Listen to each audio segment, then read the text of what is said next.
من الساجدین، وہ سجدہ کرنے والوں میں شامل نہ ہوا۔ اب اللہ تعالیٰ نے اس سے گفتگو فرمائی، لیکن یہ بات یاد رکھیے گا اللہ اور ابلیس کی گفتگو یہ اس طرح نہیں ہے جس طرح ہم اور آپ بات کرتے ہیں، یہ متشابہات ہیں، اس کی کیفیت نہیں بتائی گئی۔ قال ما منعک الا تسجد اذ امرتک، اللہ تعالیٰ نے فرمایا کہ اے ابلیس تجھے کس چیز نے روکا سجدہ کرنے سے جبکہ میں نے تجھے حکم دیا تھا۔ اب یہاں پر کلیئر ہو گیا، شیطان یہ کہہ سکتا تھا کہ یا اللہ مجھے تو حکم ہی نہیں دیا، تو نے تو فرشتوں کو کہا ہے، لہذا شیطان کو یہ بات کلیئر تھی کہ مجھے بھی حکم ہے، امپلائڈ ہے اس کے اندر کہ مجھے بھی حکم ہے۔ قال انا خیر منہ، اس نے کہا کہ میں اس سے بہتر ہوں۔ خلقتنی من نار، تو نے مجھے پیدا کیا ہے آگ سے، وخلقتہ من طین، اور اس آدم کو تو نے پیدا کیا ہے مٹی سے۔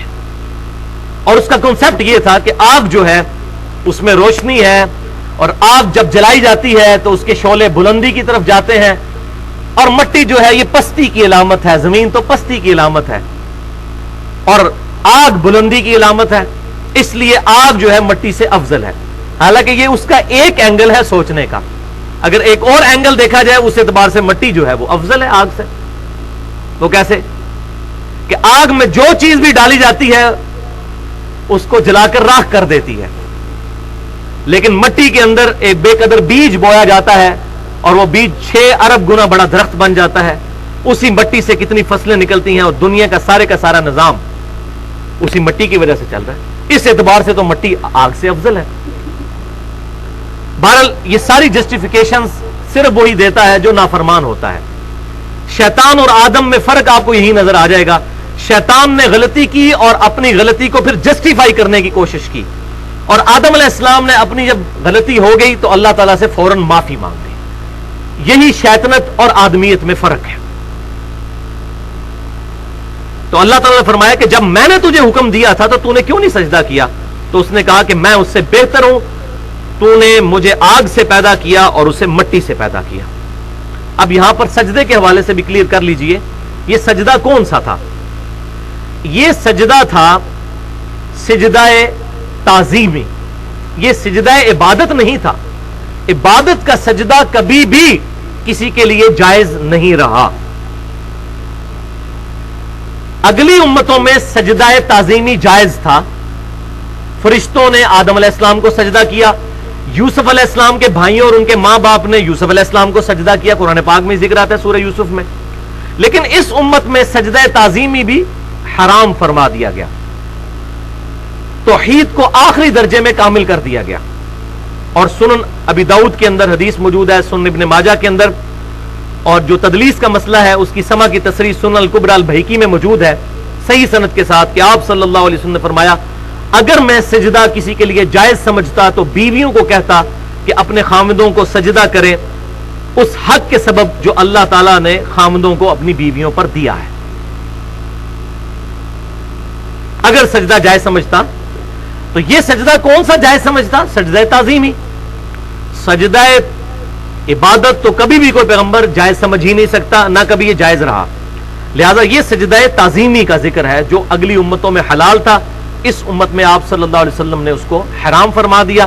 اس میں ایک جملہ بولا کرتا ہوں کہ جس طریقے سے توحید کامل ہوئی ہے کہ سجدہ تعظیمی جو اگلی امتوں میں جائز تھا اس امت میں حرام ہو گیا، بالکل اس طریقے سے ختم نبوت بھی کامل ہوئی ہے اس امت میں کہ اگلی امتوں میں غیر انبیاء کو بھی کشف اور الہام ہو جایا کرتا تھا، لیکن اس امت میں کسی کو کشف اور الہام نہیں ہوگا۔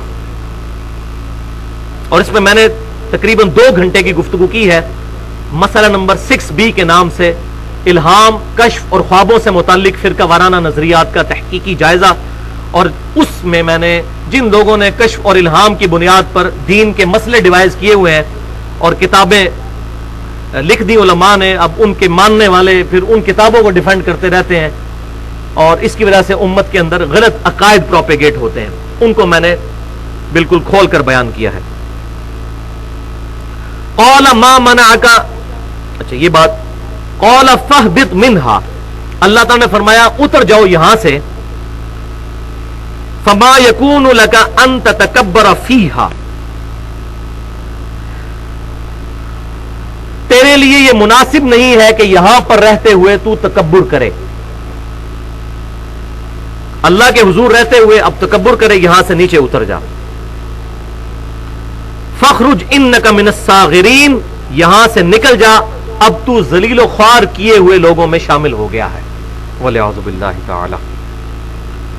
قال انظرنی الی یوم یبعثون، الی یوم یبعثون، وہ کہنے لگا اے اللہ مجھے مہلت دے دے اس دن تک کے لیے کہ جس دن لوگوں کو دوبارہ مرنے کے بعد زندہ کیا جائے گا۔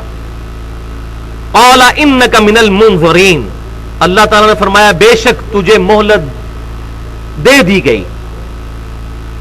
اب اس نے آگے ایک جملہ بولا ہے، یہ بڑا اہمیت کا حامل ہے، خصوصاً ہمیں اپنے دشمن کو پہچاننے کے لیے ہمارے شفیق پروردگار نے اس کا یہ جملہ قرآن میں نقل کر دیا تاکہ ہم اس کی اس چال سے بچ جائیں۔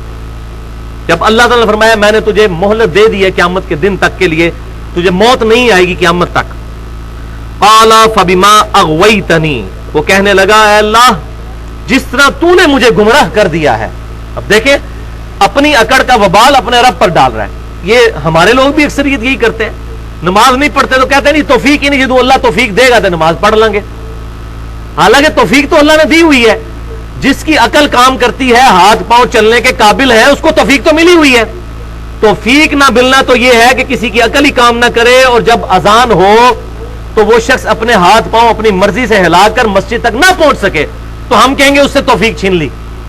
توفیق تو ہر شخص کو اللہ تعالیٰ نے دی ہے، ورنہ تو معاذ اللہ تعالیٰ پر ظلم لازم آئے گا اگر اللہ تبارک و تعالیٰ کسی سے توفیق چھین لے۔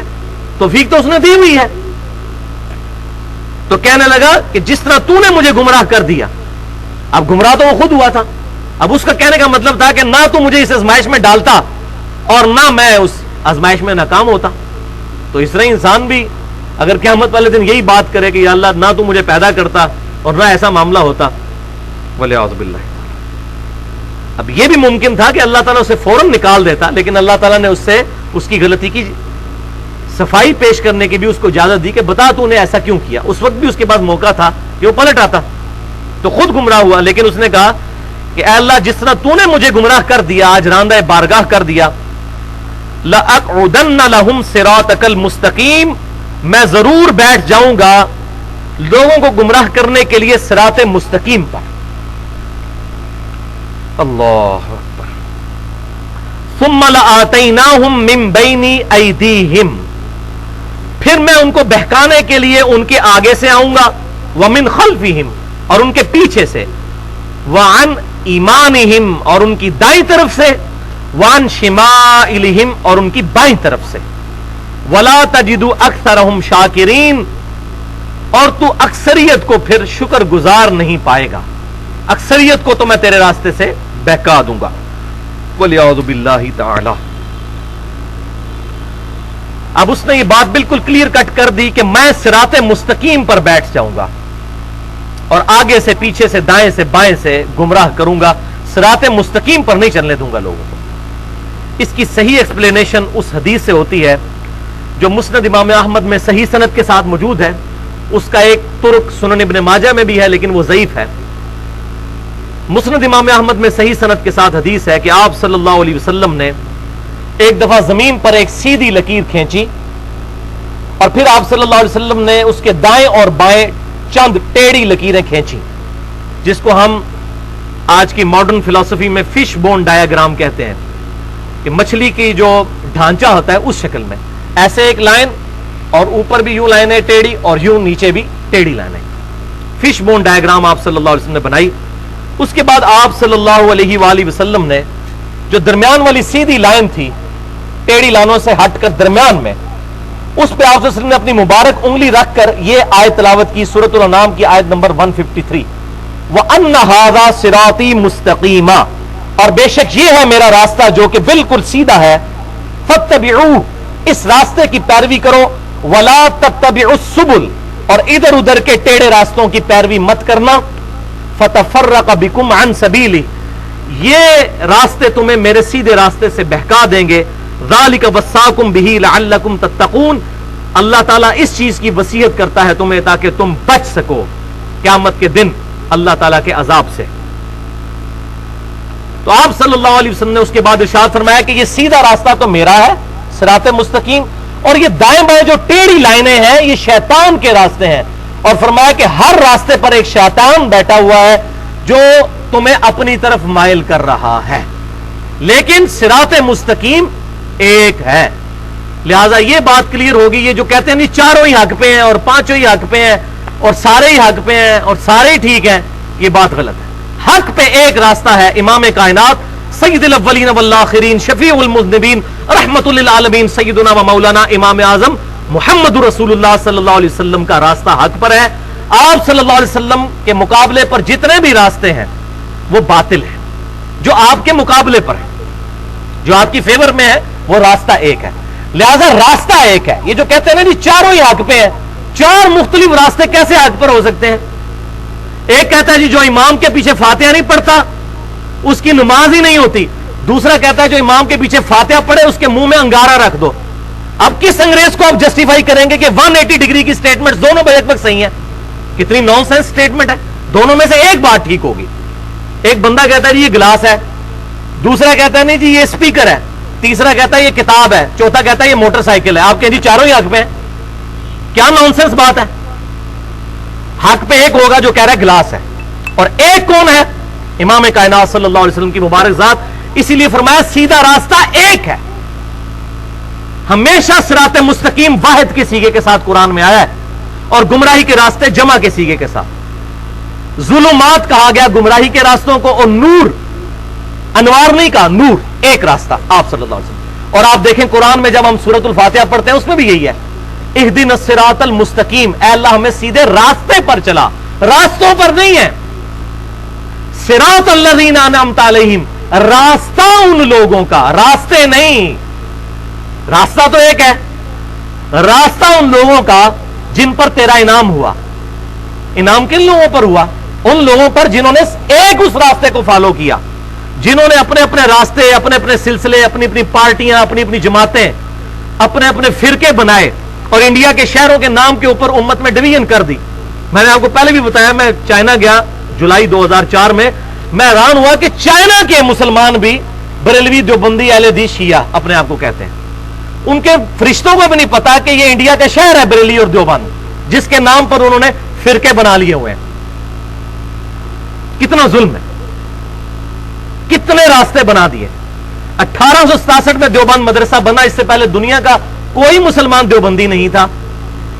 1896 میں بریلی کا مدرسہ منظور الاسلام بریلی بنا، اس سے پہلے دنیا کا کوئی مسلمان اپنے آپ کو بریلوی نہیں کہتا تھا۔ اسی طریقے سے باقی میں تو اس حق میں بھی نہیں ہوں کہ بندہ کو مسجد کے باہر اہل حدیث لکھے یا شیعہ لکھے یا دیوبندی یا بریلوی، یہ بدعت ہے۔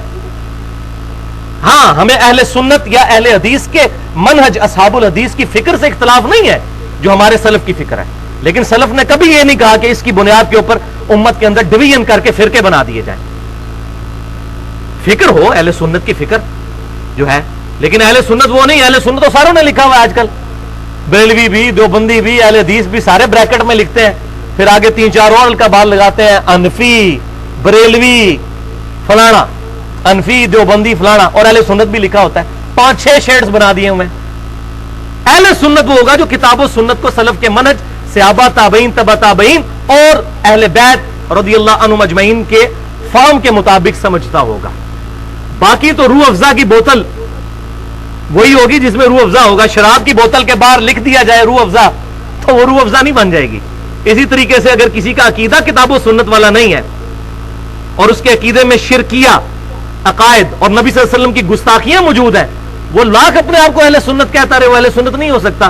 لاکھ اپنے آپ کو اہل حدیث کہتا رہے، وہ کبھی اہل حدیث ہو ہی نہیں سکتا۔ لاکھ اپنے آپ کو صحابہ کا اور اہل بیت کا فالوور کہتا رہے، وہ کبھی نہیں ہو سکتا۔ وَلِعَوْذُ بِاللَّهِ تعالی۔ تو صراط مستقیم پر شیطان بیٹھا ہوا ہے اور اپنی طرف بلا رہا ہے۔ ہر راستے پر آپ صلی اللہ علیہ وسلم نے فرمایا ایک راستہ ہی حق پر ہے۔ اور یہاں پر بھی دیکھ لیں، شیطان کو بھی یہ بات سمجھ تھی، اس نے بھی کہا اللہ میں تیرے سیدھے راستے پر بیٹھوں گا، سیدھا راستہ ایک ہی ہوگا، اور میں دائیں سے بائیں سے آگے سے پیچھے سے ان پر حملہ آور ہوں گا، اور تم اے میرے رب تو ان کی اکثریت کو نہ شکرا پائے۔ اور شیطان نے اپنا یہ وعدہ پورا کر بھی دیا ہے، اور اللہ تعالیٰ نے انڈورس کیا ہے کہ شیطان نے اپنا وعدہ پورا کر دیا ہے۔ وہ ہے سورہ سبا کی آیت نمبر ہے 20، پارہ نمبر 22 کے اندر آپ کا جو بلو قرآن پاک ہے اس میں پیج نمبر نکال لیں 431، آیت نمبر 20 ہے، اس میں نیچے سے 5ویں 6ٹھی لائن، وَلَقَدْ صَدَّقَ عَلَيْهِمْ إِبْلِيسُ ظَنُّهُ، اور بے شک سچ کر دکھایا ابلیس نے اپنا گمان۔ کون سا گمان؟ جو اس نے کہا تھا کہ میں اکثریت کو تیرے راستے سے بہکا دوں گا۔ ابھی نظر آ رہا ہے کہ اکثریت تو بہکی ہوئی ہے۔ 1.75 billion Christians on the face of earth اللہ تعالیٰ کے بارے میں غلط عقیدہ رکھتے ہیں اور عیسیٰ علیہ السلام کے بارے میں ڈیوینٹی کلیم کرتے ہیں۔ 2.25 ارب عیسائی، یہ تو عیسائی ہیں، مسلمانوں میں کتنی گمراہیاں آ چکی ہیں۔ تو اللہ تعالیٰ فرمایا بے شک سچ کر دکھایا ابلیس نے اپنا وہ گمان، فَاتَّبَعُوهُ، تو سب کے سب ہی اس کی پیروی کر گئے، إِلَّا فَرِيقًا مِّنَ الْمُؤْمِنِينَ، ہاں مگر ایک مومنین کا گروہ ہے، بہت تھوڑے لوگ کہ جو اس کے راستے پر نہیں چلے۔ وَمَا كَانَ لَهُ عَلَيْهِمْ مِّن سُلْطَانٍ، اور شیطان کا ان پر کچھ زور نہیں تھا، إِلَّا لِنَعْلَمَ مَن يُؤْمِنُ بِالْآخِرَةِ مِمَّنْ هُوَ مِنْهَا فِي شَكٍّ، مگر یہ کہ اللہ تعالیٰ نے یہ جانچنا چاہا کہ کون ہے جو آخرت پر ایمان لاتا ہے اور کون شک میں مبتلا ہے۔ یعنی اللہ تعالیٰ فرمایا ہم نے کسی شیطان کو یہ زور نہیں دیا کہ ٹینجیبل فارم میں کسی کو برائی کے راستے پر چلائے۔ آج تک ہمارے آباء و اجداد میں کبھی کوئی واقعہ رپورٹ نہیں ہوا کہ کوئی بندہ نماز پڑھنے کے لیے مسجد میں جا رہا اور شیطان آگے آ جائے میں تمہیں مسیت ہی نہیں وڑن دینا۔ کبھی ایسا نہیں ہوگا کہ شیطان فزیکل فارم میں سامنے آ جائے کہ میں تمہیں مسجد میں جانے نہیں دوں گا۔ شیطان کی دعوت انٹلیکچوئل دعوت ہوتی ہے۔ تو اللہ تعالیٰ فرمایا ہم نے شیطان کو یہ زور نہیں دیا تھا کہ وہ ان پر زبردستی کر لے، ہو ہی نہیں سکتا، لیکن اللہ تعالیٰ نے یہ جانچنے کے لیے معاملہ کیا کہ کون آخرت پر یقین رکھتا ہے اور کون شک میں مبتلا ہے۔ وَرَبُّكَ عَلَىٰ كُلِّ شَيْءٍ حَفِيظٌ، اور تیرا رب ہر شے پر حفاظت فرمانے والا ہے، ہر چیز اللہ تعالیٰ کے علم میں ہے، اللہ تعالیٰ نے ہر چیز کو اپنے ڈیوائن وزڈم سے گھیرا ہوا ہے۔ تو یہ شیطان نے اپنا وعدہ پورا کر دکھایا، اور یہ جو میں نے بات کی یہاں تو یہ بات آئی کہ اکثر لوگوں کو اس نے گمراہ کر دیا، اور ساتھ ہی اللہ تعالیٰ نے فرما دیا ہم نے زور کوئی نہیں تھا رکھا شیطان کا بندوں پر۔ اسی مضمون کو مزید کھول کر سورہ ابراہیم کی آیت نمبر 22 میں پارہ نمبر 13 کے اندر اپنے بلو قرآن پاک کا پیج نمبر 259 نکال لیں۔ شروع میں ہی یہ آیت ہے 4 5 لائن میں کہ شیطان کو زور کسی انسان پر نہیں، یہ کانسیپٹ کلیئر کرے۔ اکثر لوگ کہتے ہیں جی اللہ کے نیک بندوں پہ شیطان کا زور نہیں چلتا، تو بھائی اگر نیک بندوں پر چلتا نہیں ہے اور بروں پر چلتا ہے تو پھر تو یہ ہم پہ ناانصافی توپی گئی ہے۔ شیطان کا زور کسی پہ نہیں چلتا، وہ زبردستی کر ہی نہیں سکتا۔ میں اکثر مثال دیتا ہوں کہ اگر گورنمنٹ آف پاکستان یہ اناؤنسمنٹ کرے کہ جو بندہ فجر کی نماز پہلی صف میں ادا کرے گا اس کو فی نماز 5000 روپیہ دیا جائے گا، دنیا کے سارے شیطان اکٹھے ہو جائیں، شیطان کا باپ بھی آ جائے آپ کو فجر کی نماز سے نہیں روک سکتا، 5000 روپیہ ملے گا نا۔ اب شیطان کدھر گیا؟ اس کا زور کدھر گیا؟ یہ اندر کا شیطان ہے، ہماری اندر کی خباثت ہے جو ہم سہارا لیتے ہیں۔ شیطان تو صرف برائی کی طرف بلاتا ہے۔ صحیح مسلم میں حدیث ہے ابن آدم کا جب بھی کوئی بچہ پیدا ہوتا ہے ایک شیطان اور ایک فرشتہ اس کے ساتھ اٹیچ ہو جاتا ہے، فرشتہ اس کو نیکی کی طرف بلاتا ہے، شیطان برائی کی طرف۔ یہ ہم خود ہوتے ہیں جو برائی کی دعوت قبول کرتے ہیں، ورنہ ہر برائی سے پہلے ہمیں اندر سے ایک آواز آتی ہے کہ بھئی یہ غلط ہو رہا ہے۔ اسی لیے میں کہتا ہوں ہالی ووڈ کی فلم کے اینڈ پہ بھی ہمیشہ سچ کی جیت دکھائی جاتی ہے۔ آج تک دنیا میں کوئی فلم نہیں بنی کہ جس کے اینڈ پہ جھوٹ کی جیت اور سچ کی شکست دکھائی جائے۔ یہ ہماری نیچر میں چیز موجود ہے کہ سچ کو جیتنا چاہیے اور جھوٹ کو ہارنا چاہیے۔ دنیا میں ہر انسان اپنی نیچر کی وجہ سے یہ بات سمجھتا ہے کہ جھوٹ بولنا بری چیز ہے، سچ بولنا اچھی چیز ہے۔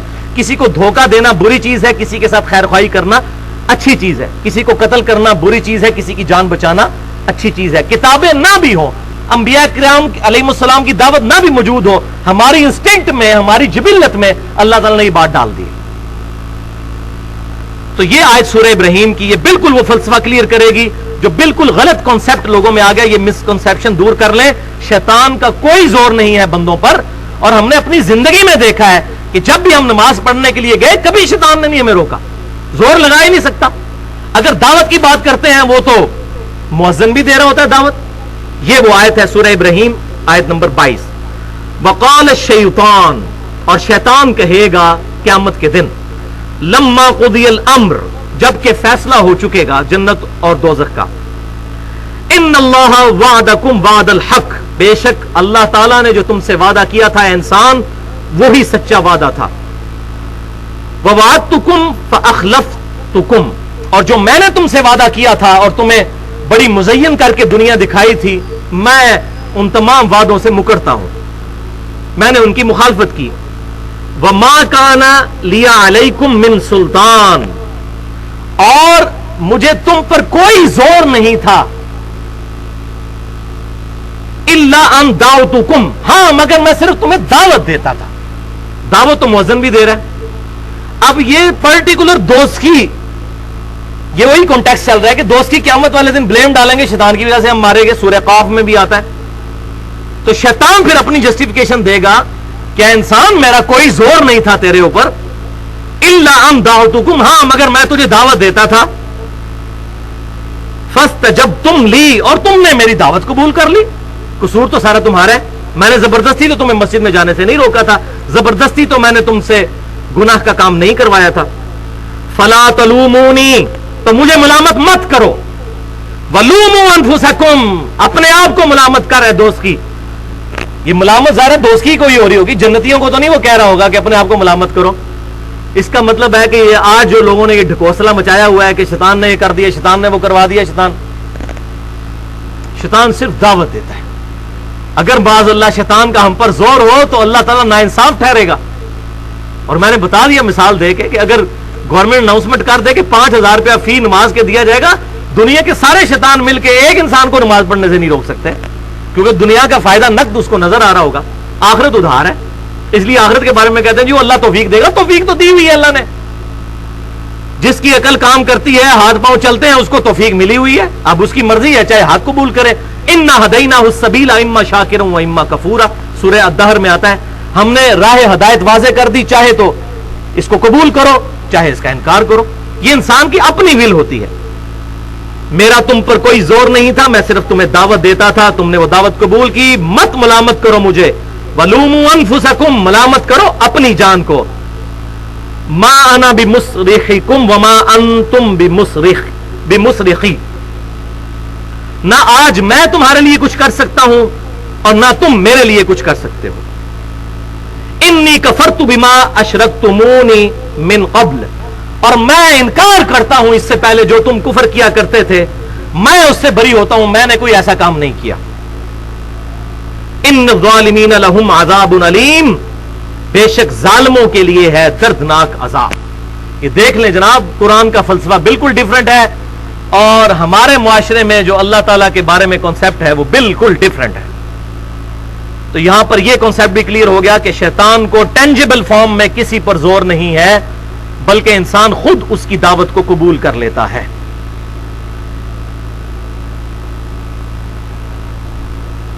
آیت نمبر 18 سورۃ الاعراف.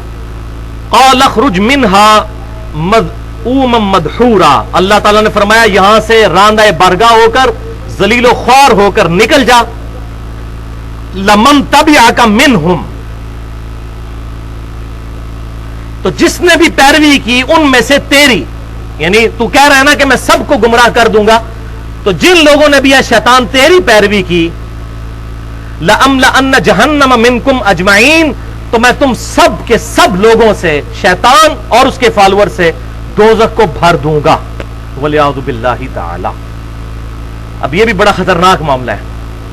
اللہ تعالیٰ نے اپنے بندے کی کوئی گارنٹی نہیں لی. اب ہونا تو یہ چاہیے تھا، دنیا کی مثال سے میں آپ کو یہ بات سمجھاتا ہوں. دنیا میں کوئی بہت بڑا بادشاہ ہو اور اس کے نوکر چاکر ہوں، اور کوئی باہر سے بندہ یہ کوشش کرے کہ اس بادشاہ کے جو نوکر چاکر ہیں یا اس کے خاص بندے ہیں ان کو نقصان پہنچانے کی کوشش کرے. ان کو ورگلانے کی کوشش کرے تو بادشاہ تو ان کی حفاظت کرے گا کہ میں تکنا میرے بندے نو کون ہاتھ لاندا ہے، میں دیکھتا ہوں میرے بندوں کو کون ہاتھ لگاتا ہے. دنیا کا چھوٹا سا چودھری بھی مان نہیں ہے، لیکن اللہ تعالیٰ نے کیا فرمایا؟ یہ نہیں فرمایا کہ میں دیکھتا ہوں میرے کن بندوں کو تو ورگلاتا ہے. اللہ تعالیٰ نے کہا ٹھیک ہے، میں بھی کتابیں بھیجوں گا، انبیاء کرام علیہ السلام کا سلسلہ شروع کر دوں گا اور انسٹنکٹ میں توحید رکھ دوں گا، اس کے باوجود کوئی گمراہ ہوتا ہے تو ہو، میری کوئی گارنٹی نہیں، دفعہ ہو دوزخ میں جانا تو جائے، حالانکہ بندے میرے ہیں لیکن میں کوئی گارنٹی نہیں دیتا. جو بھی شیطان تیری پیروی کرے گا، میری کتابیں اور انبیاء کرام علیہ السلام کی دعوت آ جانے کے باوجود وہ حق کو قبول نہیں کرتا اور خود جان بوجھ کر گمراہی کا راستہ اختیار کرتا ہے، تو میں ضرور بھر دوں گا دوزخ کو تجھ سے اور تیرے سارے فالوور سے، وَلِعَوْذُ بِاللَّهِ تَعَالَى. تو یہ ڈراپ سین ہوا شیطان کی اور جو اللہ کی گفتگو تھی اس کا. اب اگلی آیات انشاءاللہ اگلے ہفتے ہم کور کریں گے. اس میں آدم علیہ السلام اور اللہ تعالیٰ کی گفتگو ہے اور بڑی انٹرسٹنگ گفتگو ہے، اور پھر اس کے بعد ایک کنکلوژن بھی آیا کہ اللہ تعالیٰ یہ باتیں کیوں بیان فرما رہا ہے کہ اے اولاد آدم دیکھنا، میں تمہیں یہ باتیں اس لیے کلیئر کر رہا ہوں کہ جس طرح تمہارے ماں باپ کو شیطان نے ورگلا دیا تھا، کہیں تم بھی شیطان کے پیچھے چل کر گمراہ نہ ہو جانا. پچھلی دفعہ سورۃ الاعراف کی 8 آیات میں، یعنی آیت نمبر 11 سے لے کر 18 تک، ہم نے اللہ تعالیٰ اور شیطان کے درمیان جو گفتگو ہوئی تھی اس کو ڈیٹیل کے ساتھ ڈسکس کیا تھا. آج اس سے اگلا پورشن ڈسکس کریں گے، اور یہ آیت نمبر 19 سے لے کر 36 تک بنتا ہے، جو سیدنا آدم علیہ السلام کے ساتھ اللہ تعالیٰ کی ایکسکلوسیو گفتگو ہے، جس میں ہمارے لیے ہدایت اور رہنمائی موجود ہے. بسم اللہ الرحمن الرحیم.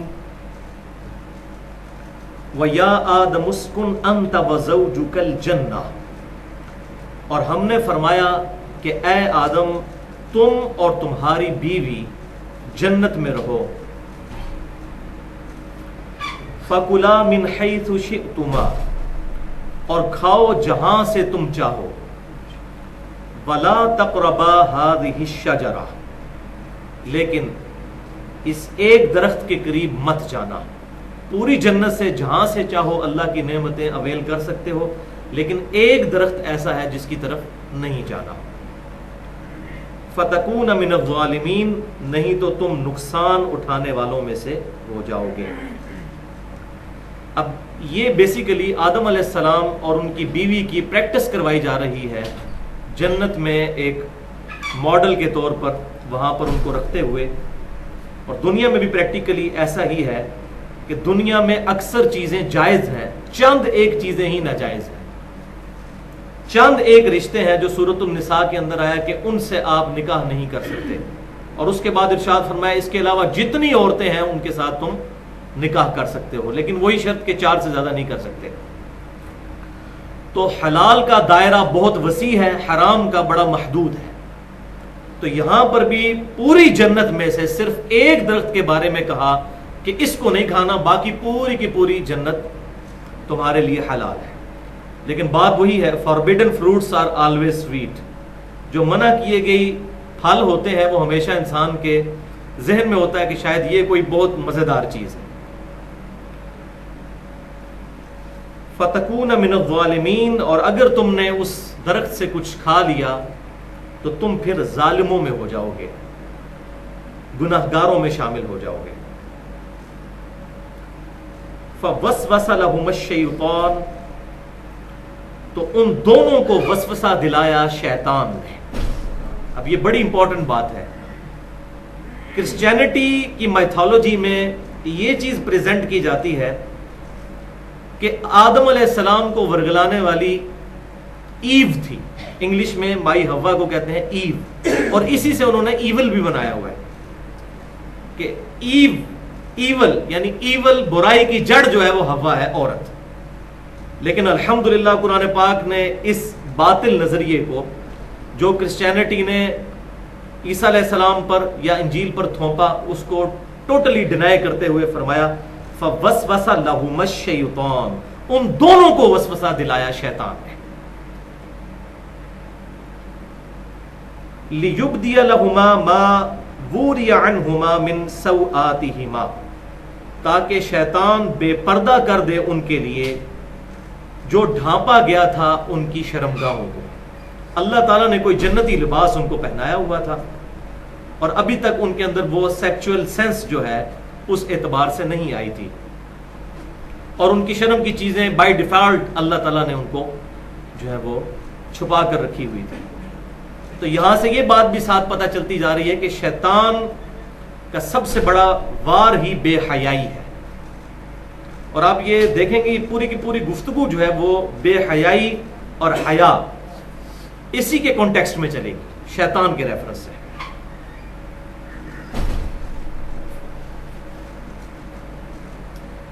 تو شیطان نے ان دونوں کو وسوسہ دلایا تاکہ وہ ظاہر کر دے ان کے لیے ان کی شرمگاہیں جو کہ ڈھانپی گئی تھیں۔ وقالا، اور شیطان نے ان سے کہا ما نہاکما ربکما عن ہذہ الشجرہ الا ان تکونا ملکین او تکونا من الخالدین، کہ تم دونوں کے رب نے تمہیں منع نہیں کیا اس درخت سے مگر صرف اس وجہ سے الا ان تکونا ملکین، کہ کہیں تم فرشتے نہ بن جاؤ، او تکونا من الخالدین، یا پھر تم ہمیشہ کی زندگی حاصل نہ کر لو۔ جس طرح ہمارے بھی یہاں انڈیا، پاکستان، بنگلہ دیش کی میتھولوجی میں یہ چیز مشہور ہے کہ آب حیات کوئی ایسا پانی ہے جو پی لے تو ہمیشہ کی زندگی اس کو مل جاتی ہے۔ تو یہ ہماری انسٹنکٹ میں شروع سے زندگی کو ہمیشہ لمبے عرصے تک انجوائے کرنے کی خواہش رہی ہے۔ تو شیطان نے کہا کہ اللہ تعالیٰ نے تمہیں اس لیے منع کیا ہے کہ اگر تم نے اس درخت میں سے کچھ کھا لیا تو تم فرشتے بن جاؤ گے، یا پھر تمہیں ہمیشہ کی زندگی مل جائے گی۔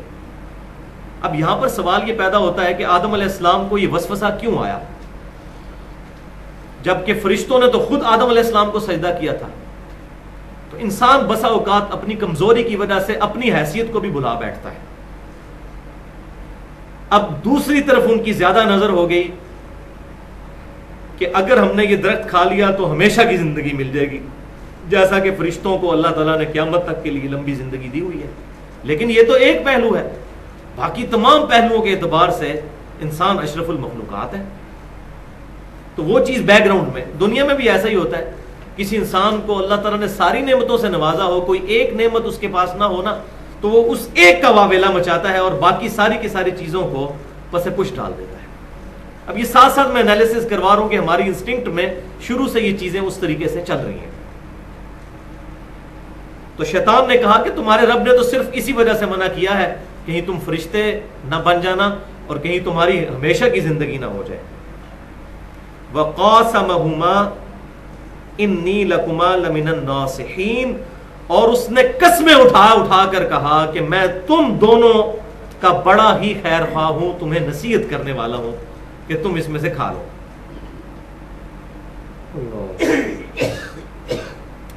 فَدَلَّاهُمَا بِغُرُورٍ، پس شیطان نے انہیں دھوکے سے ورغلا ہی دیا ان دونوں کو۔ اب یہ لہما، لکما، لہما، یہ مسلسل وہی دو کے ساتھ تثنیہ کا صیغہ عربی کا چل رہا ہے کہ پیرلل میں اللہ تعالیٰ نے سیدہ حوا اور سیدنا آدم علیہ السلام دونوں کے بارے میں کہا کہ دونوں ہی رائے راست سے ہٹے۔ فَلَمَّا ذَاقَ الشَّجَرَةَ، پس جب ان دونوں نے چکھ لیا اس درخت کو، فَبَدَتْ لَهُمَا سَوْآتُهُمَا، تو ظاہر ہو گئیں ان کے لیے ان کی شرمگاہیں، جو جنتی لباس اللہ نے پہنایا ہوا تھا اس سے وہ محروم ہو گئے۔ وَطَافِقَ يَخْصِفَانِ عَلَيْهِمَا مِنْ وَرَقِ الْجَنَّةِ، اور وہ چپٹانے لگے اپنے جسم کے ساتھ شرمگاہوں کو چھپانے کے لیے جنت کے پتے۔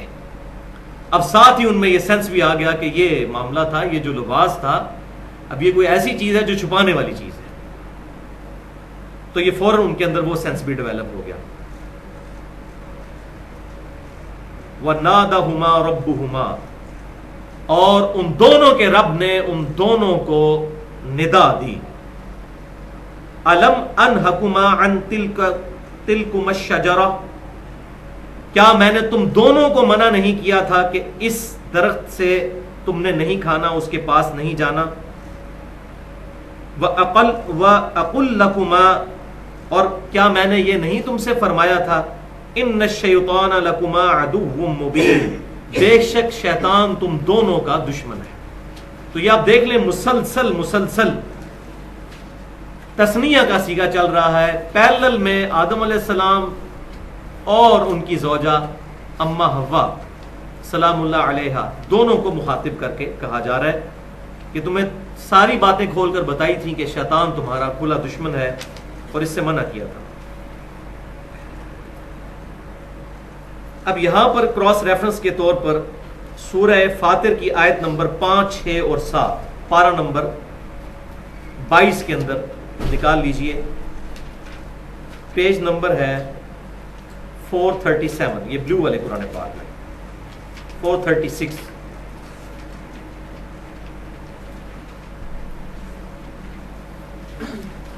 دوسری لائن میں بسم اللہ الرحمن الرحیم، یا ایہا الناس، اے لوگو، ان وعد اللہ حق، بے شک اللہ کا وعدہ سچا ہے۔ کیا وعدہ؟ کہ تمہیں یہ کانٹیکسٹ وہی چل رہا ہے کہ دنیا کی زندگی گزار کر آخرت میں اللہ تعالیٰ کی بارگاہ میں تمہاری جواب دہی ہونی ہے۔ یہ دنیا کی زندگی ایٹ رینڈم الل ٹپ نہیں چل رہی ہے، کسی مقصد کے تحت، پرپز فل کریشن ہے یہ۔ بے شک اللہ کا وعدہ حق ہے، فلا تغرنکم الحیات الدنیا، تو دیکھنا کہیں تمہیں دنیا کی زندگی دھوکے میں نہ ڈال دے، ولا یغرنکم باللہ الغرور، اور تمہیں کہیں وہ دھوکہ باز فریبی دھوکے میں نہ ڈال دے، یعنی شیطان۔ ان الشیطان لکم عدو، بے شک شیطان تمہارا دشمن ہے، فاتخذوہ عدوا، پس تم بھی اسے دشمن سمجھو۔ ون وے ٹریفک نہ چلتی رہے، شیطان تو دشمنی پر اترا ہوا ہے کہ جیسا میں اللہ تعالیٰ کی بارگاہ سے مردود ہوا، میں بھی تمہیں ورگلا کر دوزخ میں اپنے ساتھ لے جاؤں، جو پچھلی دفعہ ہم نے اللہ تعالیٰ شیطان کی گفتگو کے دوران سنا تھا کہ شیطان نے کہا تھا مجھے تیری عزت کی قسم میں ضرور ان سب کے سب کو ہانک کر دوزخ تک لے جاؤں گا، وَلِعَوْذُ بِاللَّهِ تَعَالَى۔ تو بے شک شیطان تمہارا کھلا دشمن ہے، تو تم بھی اسے دشمن سمجھو۔ انما يدعو حزبه ليكونوا من اصحاب السعیر، بے شک وہ اور اس کی پوری جماعت اس چیز پر تلی ہوئی ہے کہ تمہیں دوزخ والوں میں سے کر دے، والعیاذ باللہ تعالی۔ الذین کفروا لهم عذاب شدید، جو لوگ خود کفر اختیار کریں گے ان کے لیے شدید عذاب ہوگا۔ اللہ تعالیٰ نے انبیاء کرام علیہ السلام کا سلسلہ شروع فرما کر کتابیں بھیج کر ساری حجتیں ختم کر دی ہیں۔ قیامت والے دن کوئی شخص اللہ تعالیٰ پر دلیل نہیں بنا سکتا کہ مجھے تو حق بات پتہ ہی نہیں چلی تھی۔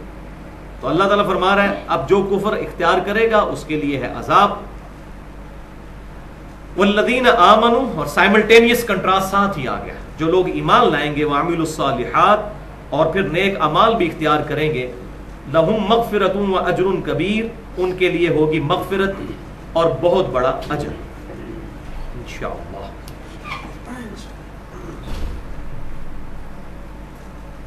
اسی کانٹیکسٹ میں ایک حدیث ہے صحیح بخاری اور صحیح مسلم کی متفقن علیہ حدیث ہے کہ آپ صلی اللہ علیہ وسلم ایک دفعہ اعتکاف میں تھے، تو آپ کی بیوی سیدہ صفیہ رضی اللہ تعالی عنہا ملنے کے لیے آئی۔ رات کا اندھیرا تھا، ظاہر اسٹریٹ لائٹس اس وقت کوئی نہیں تھی، گپ اندھیرا۔ تو واپسی پر آپ صلی اللہ علیہ وسلم اپنی بیوی کو چھوڑنے کے لیے گھر تک آئے۔ مجبوری میں اعتکاف کی حالت میں اعتکاف نہیں ٹوٹتا اگر کوئی اس طرح کا عمل کر لے۔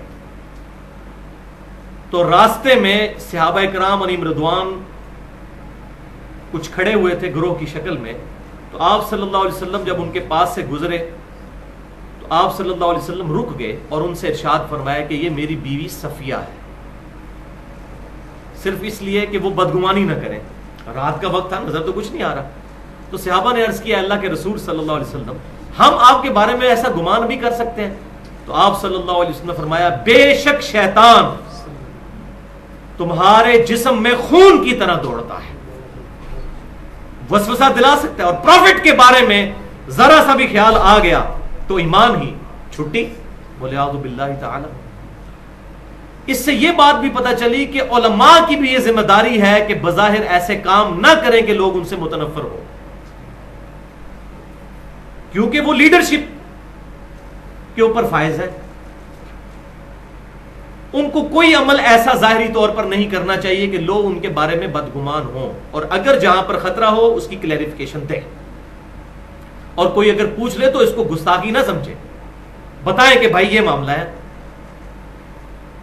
نبی صلی اللہ علیہ وسلم کو کسی کلیریفیکیشن کی ضرورت نہیں تھی، لیکن تب بھی آپ صلی اللہ علیہ وسلم نے فرمایا کہ بے شک شیطان انسان کے جسم میں خون کی طرح دوڑتا ہے۔ یہ صحیح بخاری کے اندر حدیث موجود ہے، اور یہ رمضان والے چیپٹر میں بھی سیدنا امام بخاری رحمۃ اللہ علیہ لے کر رہے ہیں۔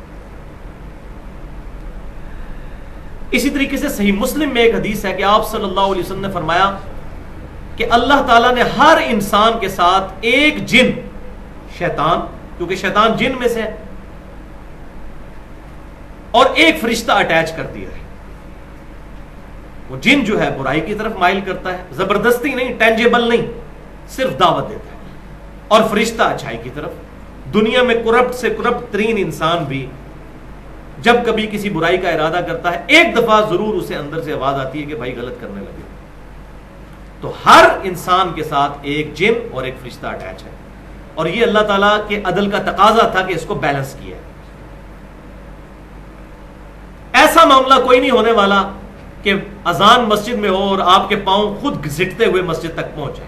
ایسا معاملہ تو انبیاء کے ساتھ بھی کبھی نہیں ہوا۔ یہ توفیق نہیں ہے۔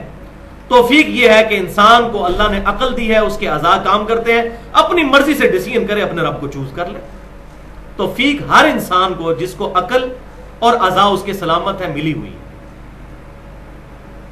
ہر انسان کو توفیق ملی ہوئی، اور نہ ایسا ہونا ہے کہ کوئی برائی کرنے لگے تو فوراً جو ہے زمین اس کو پاؤں پکڑ لے اور برائی کی طرف نہ جانے دے۔ ایسا نہیں ہوگا، انسان نے اپنی ول سے یہ کام کرنا ہے۔ تو صحیح مسلم میں یہ حدیث کہ ہر انسان کے ساتھ ایک جن اور ایک فرشتہ اٹیچ ہے۔ ایک صحابی نے بڑی جرأت کی اور عرض کیا اللہ کے رسول آپ کے ساتھ بھی؟ اللہ، یہ میرے پروفٹ صلی اللہ علیہ وسلم کا ہی ظرف تھا اور یہ صحابہ کی تربیت تھی کہ اس کو برا نہیں سمجھا۔ آپ نے فرمایا ہاں میرے ساتھ بھی ایک فرشتہ اور ایک شیطان اٹیچ ہے، لیکن اللہ تعالیٰ نے اس شیطان کو میرے لیے مطیع کر دیا ہے۔ اب وہ شیطان جو میرے ساتھ اٹیچ ہے وہ بھی مجھے نیکی اور بھلائی کی طرف ہی بلاتا ہے۔ اللہ، اسی لیے ہم کہتے ہیں کہ بھائیوں، مرشد اور امام اس کو مانو کہ جو غلطیوں سے محفوظ ہے۔ یہ بشارت کسی اور انسان کے لیے نہیں ہے۔ سیدنا ابوبکر صدیق، سیدنا عمر، عثمان و علی رضی اللہ عنہم اجمعین سے لے کر قیامت تک آنے والا آخری انسان کوئی یہ دعویٰ نہیں کر سکتا کہ میرے ساتھ جو شیطان اٹیچ ہے وہ مجھے نیکی کی طرف بلاتا ہے۔ اب شیطان چونکہ ہر انسان کے ساتھ اٹیچ ہے تو اگلا رزلٹ خود نکال لیں، شیطنت کبھی بھی سرزد ہو سکتی ہے۔ لہذا معصومیت کا عقیدہ اہل سنت کے ہاں جو قرآن و سنت کی روشنی میں ثابت ہوتا ہے وہ صرف پروفٹس کے لیے ہے،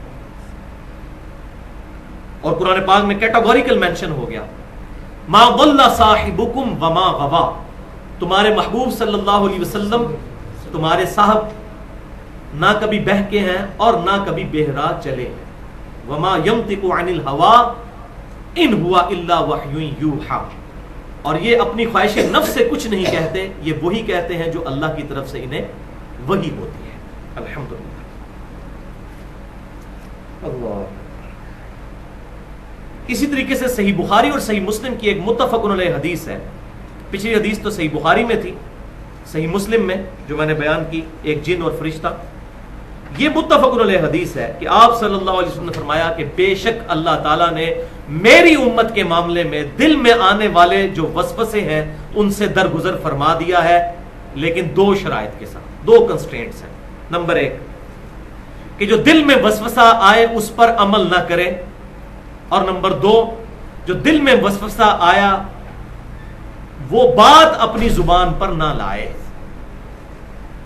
اگر یہ دو کام نہیں کرتا تو اللہ تعالیٰ نے میری امت سے تمام وسوسے جو دل کے خیالات ہیں وہ معاف فرما دیے ہیں.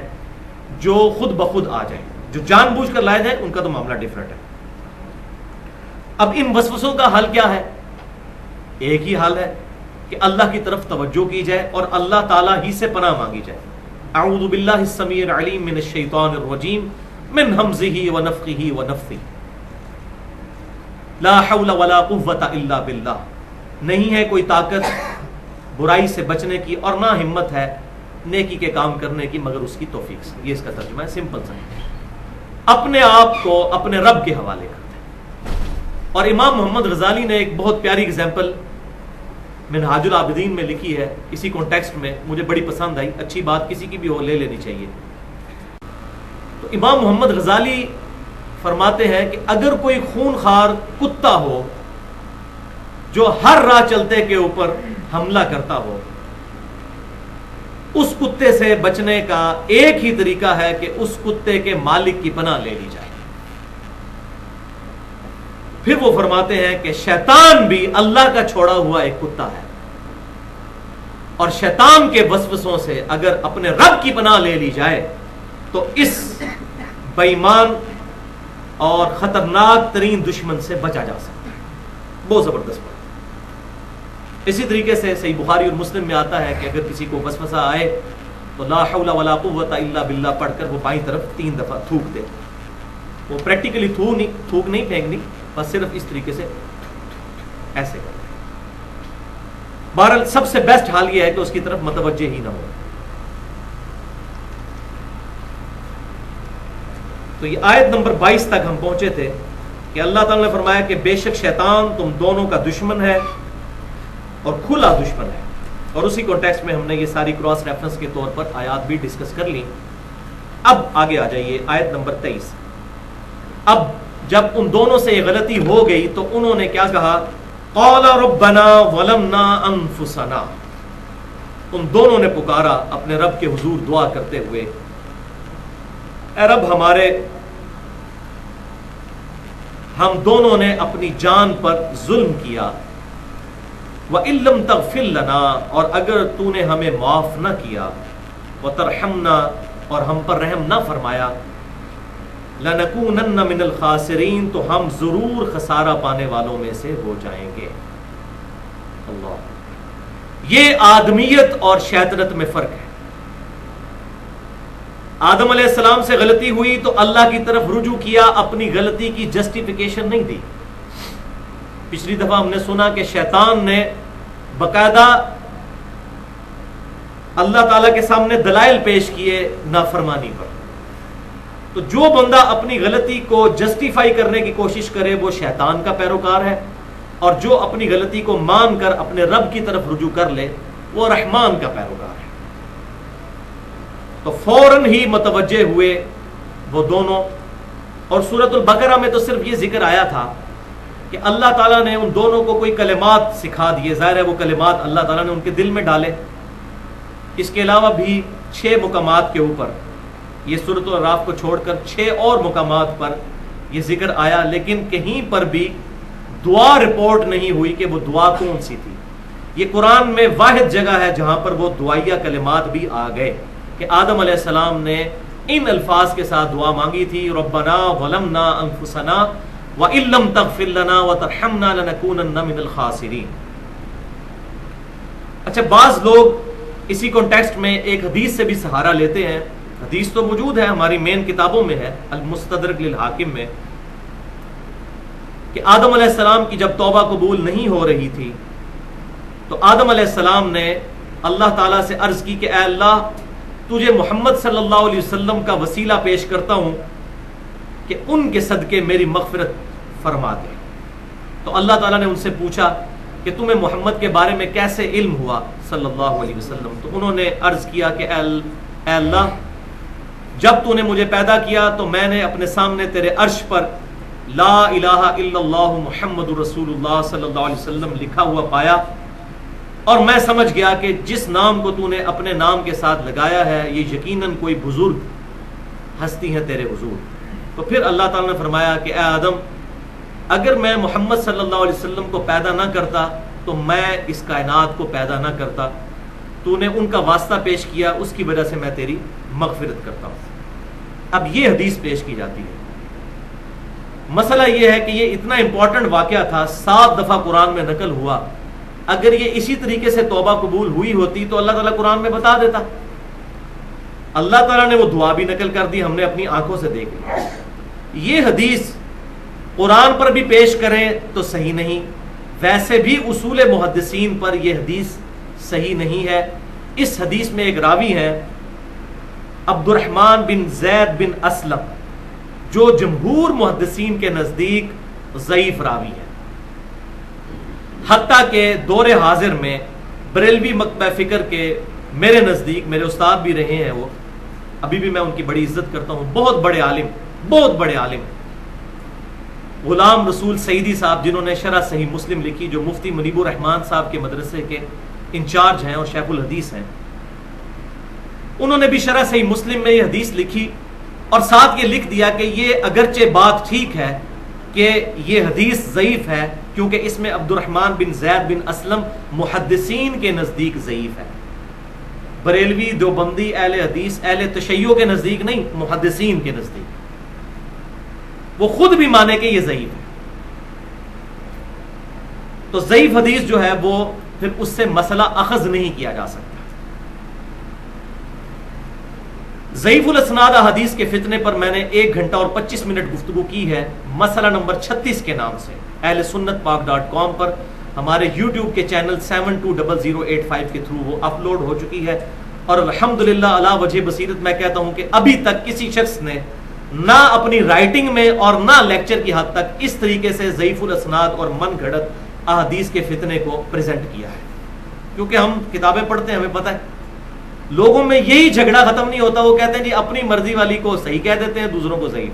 تو لوگوں کو یہ بات بتانی ہے کہ یہ اصول ہمارے بنائے ہوئے نہیں ہیں, یہ ہمارے ان مشترکہ اماموں کے اصول ہیں جن کے تحت انہوں نے احادیث لی. اگر ہر حدیث ہی صحیح ہوتی تو بخاری اور مسلم میں یہ حدیث کیوں آتی؟ صحیح مسلم میں پہلی حدیث ہی سیدنا و مولانا علی رضی اللہ تعالیٰ عنہ سے یہی ہے کہ جس شخص نے میری طرف جھوٹی بات منسوب کی وہ اپنا مقام دوزخ میں دیکھ لے. تو آخر آپ صلی اللہ علیہ وسلم کو یہ بات پتا تھی اللہ تعالیٰ کے بتائے سے کہ ایسے معاملات ہوں گے. کسی حدیث میں نہیں آیا کہ جس نے جھوٹی آیت بیان کی وہ اپنا مقام دوزخ میں دیکھ لے, کیونکہ قرآن باللفظ محفوظ ہے. احادیث میں گڑبڑ ہوئی ہے, اس میں کوئی شک نہیں ہے, لیکن الٹیمیٹلی صحیح احادیث اور ضعیف کا فرق کر کے اللہ تعالیٰ نے امت تک دین پہنچانا تھا, وہ پہنچا ہے الحمدللہ. تو جو صحیح احادیث ہیں وہ الگ سے ہمارے پاس کتابوں کے اندر محفوظ ہیں الحمدللہ. اسی کانٹیکسٹ میں ایک اور لیکچر ہے مسئلہ نمبر 35 کے نام سے, منکرین حدیث کے فتنے کا تحقیقی جائزہ, 1 گھنٹہ اور 35 منٹ کی. تو یہ دونوں ایکسٹریمز میں نے جو ہے وہ ایڈریس کی ہیں, اور وسیلہ اور توسل کے اعتبار سے میں نے تقریباً 2.25 گھنٹے کی گفتگو کی ہے.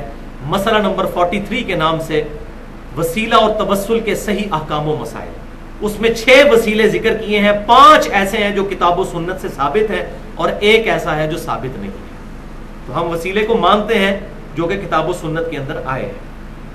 یہاں محل نہیں کہ میں ان کو ڈیٹیل کے ساتھ ایڈریس کروں. اب یہ دعا کی اللہ تعالیٰ نے, ظاہر ہے کہ دعا قبول کی ان کی, اور پھر ان کو اس ٹیسٹ جو جنت کے اندر ان کو ایک پروٹوٹائپ کے طور پر رکھا گیا تھا, اس کے بعد پھر اللہ تعالیٰ نے کہا کہ اب زمین پر اتر جاؤ. وہی اگلی آیت ہے, آیت نمبر 24. قال اهبطوا بعضكم لبعض عدو. اللہ تعالیٰ نے فرمایا کہ اب تم نیچے اتر جاؤ, تم میں سے بعض کے دشمن ہوں گے. انسان بھی انسانوں کے دشمن ہوں گے اور جنات بھی انسانوں کے دشمن ہوں گے. دونوں اعتبار سے اس کا معنی درست ہے. وَلَكُمْ فِي الْأَرْضِ مُسْتَقَرٌ وَمَتَاعٌ إِلَىٰ حِينٍ. اور تمہارے لیے زمین میں ٹھکانہ ہے رہنے کا, اور زمین کے جو اسباب ہیں ان سے نفع اٹھانا ہے, لیکن ایک مقررہ وقت تک. ہر شخص کو موت آئے گی, اس کے بعد اللہ کے حضور پیش ہوگا, اور وہی ذکر آ گیا. قال فیہا, پھر اللہ تعالیٰ نے مزید یہ بھی فرمایا کہ اس میں تحیون وفیہا تموتون, تم اسی زمین میں زندہ رہو گے اور پھر تمہیں موت آئے گی. ومنہا تخرجون, اور پھر تم اسی زمین سے زندہ کر کے اٹھائے جاؤ گے. یہ پرپسفل کریشن ہے. یہ پوری کائنات اللہ تعالیٰ نے انسان کے لیے پیدا کی ہے اور انسان کو اپنے لیے. اور یہ مضمون قرآن میں کئی جگہ ہے. اللہ تعالیٰ کی کریشن کا کلائمیکس ہے انسان. اس انسان کو اللہ تعالیٰ نے کسی مقصد کے تحت پیدا کیا ہے, اور وہ مقصد اگر اس نے پورا نہ کیا تو اللہ تعالیٰ کے حضور اس کی سخت پکڑ ہونے والی ہے.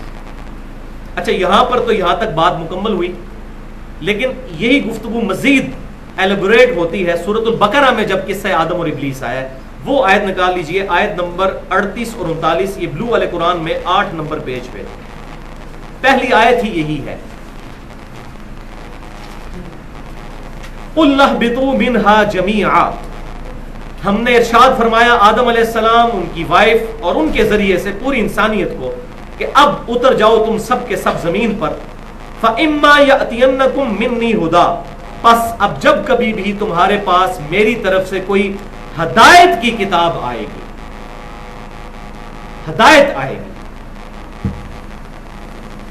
فَمَن تَبِعَ هُدَايَا, تو جو کوئی پیروی کرے گا پھر اس ہدایت کی, فَلَا خَوْفٌ عَلَيْهِمْ وَلَا هُمْ يَحْزَنُونَ, تو اسے نہ تو کوئی خوف ہوگا نہ کوئی غم, جو ہدایت کی پیروی کرے گا. اللہ اکبر.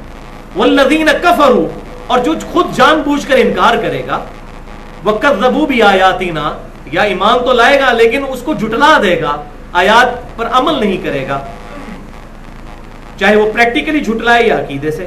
اولئک اصحاب النار, ایسے ہی لوگ ہوں گے دوست کی, ہم فیہا خالدون, اور وہ اس میں رہیں گے ہمیشہ ہمیش. والعیاذ باللہ تعالی. یہ ساتھ ہی بات ارشاد فرما دی. اسی طریقے سے سورہ طٰہٰ میں بھی آیت نمبر 123 نکال لیجئے. سورہ طٰہٰ آیت نمبر 123, پیج نمبر 321 پہ, یہ بلو والے قرآن میں سینٹر سے تھوڑا سا نیچے 321 سورہ طٰہٰ. یہاں بھی وہی کانٹیکسٹ چل رہا ہے کہ اللہ تعالیٰ نے جب زمین پر اتارا تو آدم علیہ السلام سے کیا کہا, قَالَ اهْبِطَا مِنْهَا جَمِيعًا, اللہ نے فرمایا تم سب کے سب اتر جاؤ اب نیچے. بعضکم لبعض عدو, تم میں سے بعض کے دشمن ہوں گے. فَإِمَّا يَأْتِيَنَّكُم مِّنِّي هُدًى, پس یہ یاد رکھنا جب کبھی بھی کوئی ہدایت کی بات کتاب تمہارے پاس آئے گی, فَمَنِ اتَّبَعَ هُدَايَا, تو جو کوئی پیروی کرے گا پھر اس ہدایت کی, فَلَا يَضِلُّ وَلَا يَشْقَى, تو وہ نہ تو گمراہ ہوگا اور نہ ہی وہ بدبخت ہوگا. اللہ, لو جی مسئلہ تقدیر بھی حل ہو گیا. بدبختی انسان خود کماتا ہے. اللہ تعالیٰ نے فرما دیا جو کتاب کی پیروی کرے گا نہ وہ گمراہ ہوگا اور نہ بدبخت ہوگا. تو جو پیروی نہیں کرے گا وہ گمراہ بھی خود ہوا, بدبخت بھی خود ہوا. اللہ تعالیٰ تو جان بوجھ کر کسی کو گمراہ کرنے والا نہیں ہے. سورہ طٰہٰ کے اندر آتا ہے اِنَّا هَدَيْنَاهُ السَّبِيلَ إِمَّا شَاكِرًا وَإِمَّا كَفُورًا, ہم نے راہ ہدایت واضح کر دی ہے, چاہو تو اسے مانو چاہے تو ہمارا انکار کر دو. اس حوالے سے میں نے یہ پوری گفتگو کی ہے تقریباً 1.5 گھنٹے کی, مسئلہ نمبر 78 کے نام سے, صراط مستقیم اور قبر کے 4 سوالات, 3 نہیں 4 سوالات. وہ آج میں ٹائم ملا تو وہ ساتھ چوتھا سوال بھی بتا دوں گا جو اصل امپورٹنٹ سوال ہے. اسی طریقے سے آپ کراس ریفرنس کے طور پہ ہی سورہ سبا کی آیت نمبر 50 نکال لیجئے, صفحہ نمبر 435 پہ, 435 پہ شروع میں یہ آیت ہے.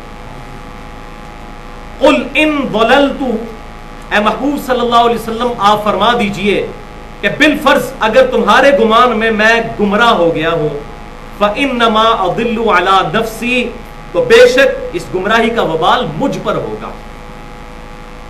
وَإِنِ اهْتَدَيْتُ, اور اگر میں یہ دعویٰ کرتا ہوں کہ میں ہدایت پر ہوں, اللہ اکبر, اگر میں یہ دعویٰ کرتا ہوں کہ میں ہدایت پر ہوں, فَبِمَا يُوحِي إِلَيَّ رَبِّي, تو میں یہ دعویٰ اپنے رب کی اس وحی کی بنا پر کرتا ہوں جو اس نے میری طرف کی ہے. میں جو اتنے کانفیڈنس کے ساتھ کہتا ہوں کہ میں حق پر ہوں, تو یہ اپنے رب کی وحی کی وجہ سے کہتا ہوں. اللہ, انہو سمیع قریب, بے شک وہ سننے والا ہے اور بالکل قریب ہے. اللہ اکبر. تو نبی صلی اللہ علیہ وسلم کی مبارک زبان سے یہ کہلوایا گیا کہ آپ ان سے فرما دیجئے کہ اگر میں ہدایت پہ ہونے کا دعویٰ کر رہا ہوں تو اس کی وجہ یہ ہے کہ یہ کتاب میرے پاس آئی ہے. اسی طریقے سے بعض لوگ اب میرے بارے میں بھی ظاہر ہے کنٹروورشل گفتگو، جن کی پیٹ پہ لات پڑتی ہے تو کہتے ہیں جی وہ علی بھائی یہ بات کرتے ہیں، وہ بڑے اعتماد کے ساتھ کہتے ہیں یہی حق ہے. تو بھائی وہ اعتماد اس وجہ سے ہے کہ میرے ایمان کا تقاضا ہے. اگر میں کہتا ہوں قرآن میں ہے اور یہی حق ہے تو میں قرآن کو حق پر کہوں گا تو خود ایمان والا ہوں گا، ورنہ تو بے ایمان ٹھہروں گا. ہاں اگر کہیں پر میری ذاتی رائے ہو اس سے کوئی اختلاف کر سکتا ہے، لیکن اگر قرآن میں صحیح حدیث میں کوئی بات آ جائے تو ڈنکے کی چوٹ پہ وہ ٹھیک ہے، چاہے دنیا کے سارے مولوی ایک طرف کھڑے ہو جائیں. حق بات وہی ہے جو کتاب و سنت کے اندر ہے. اور ظاہر ہے کہ جس کی روٹی دین کے ساتھ جڑی ہوئی ہے اس سے تو پھر آپ ایکسپیکٹ نہ کریں کہ وہ آپ کو ہمیشہ ہی حق بات بتائے گا. وہ تو پہلے اپنا مکتبہ فکر سامنے رکھے گا کہ کوئی ایسی بات نہ کروں جس سے میرے مکتبہ فکر پر آڑ آ جائے کہ لوگ مجھے پھر وہ مسجد سے ہی فارغ کر دیں. والعیاذ باللہ تعالی. اسی کانٹیکسٹ میں 3 احادیث بڑی اہم ہیں، میں چاہ رہا ہوں یہیں پر بیان کر دوں. پہلی حدیث صحیح مسلم میں انٹرنیشنل نمبرنگ کے مطابق کتاب الجمعہ چیپٹر میں 2005 نمبر حدیث ہے کہ آپ صلی اللہ علیہ وسلم جب بھی کوئی تقریر فرمایا کرتے تھے، خصوصاً جمعے کا خطبہ، تو اس کے شروع میں آپ صلی اللہ علیہ وسلم یہ چند باتیں ارشاد فرمایا کرتے تھے. صحیح مسلم میں بھی، مسند احمد میں بھی اور سنن نسائی میں بھی صحیح سند کے ساتھ یہ حدیث موجود ہے جو میں نے شروع میں خطبہ پڑھا. اما بعد فإن خیر الحدیث کتاب اللہ. آگاہ ہو جاؤ اس کے بعد کہ سب سے بہترین کلام اللہ کی کتاب ہے. وہی فإما یأتینکم منی ھدی فمن تبع ھدایا فلا خوف علیہم ولا هم یحزنون. آگاہ ہو جاؤ کہ سب سے بہترین کلام اللہ کی کتاب ہے. وخیر الہدی ہدی محمد صلی اللہ علیہ وسلم. اور سب سے ہدایت یافتہ راستہ محمد صلی اللہ علیہ وسلم کا ہے. وشر الامور محدثاتها. اور بدترین کام وہ ہیں جو دین میں خود سے جاری کیے جائیں. وکل محدثۃ بدعہ. اور یہ تمام نئے کام بدعتیں ہیں. وکل بدعۃ ضلالہ. اور تمام بدعتیں گمراہیاں ہیں. وکل ضلالۃ فی النار. اور تمام گمراہیاں دوزخ میں لے جانے والی ہیں. والعیاذ باللہ تعالی. دوسری حدیث بھی صحیح مسلم میں ہے انٹرنیشنل نمبرنگ کے مطابق کتاب الحج چیپٹر میں 2950. حجۃ الوداع کا آپ صلی اللہ علیہ وسلم کا خطبہ.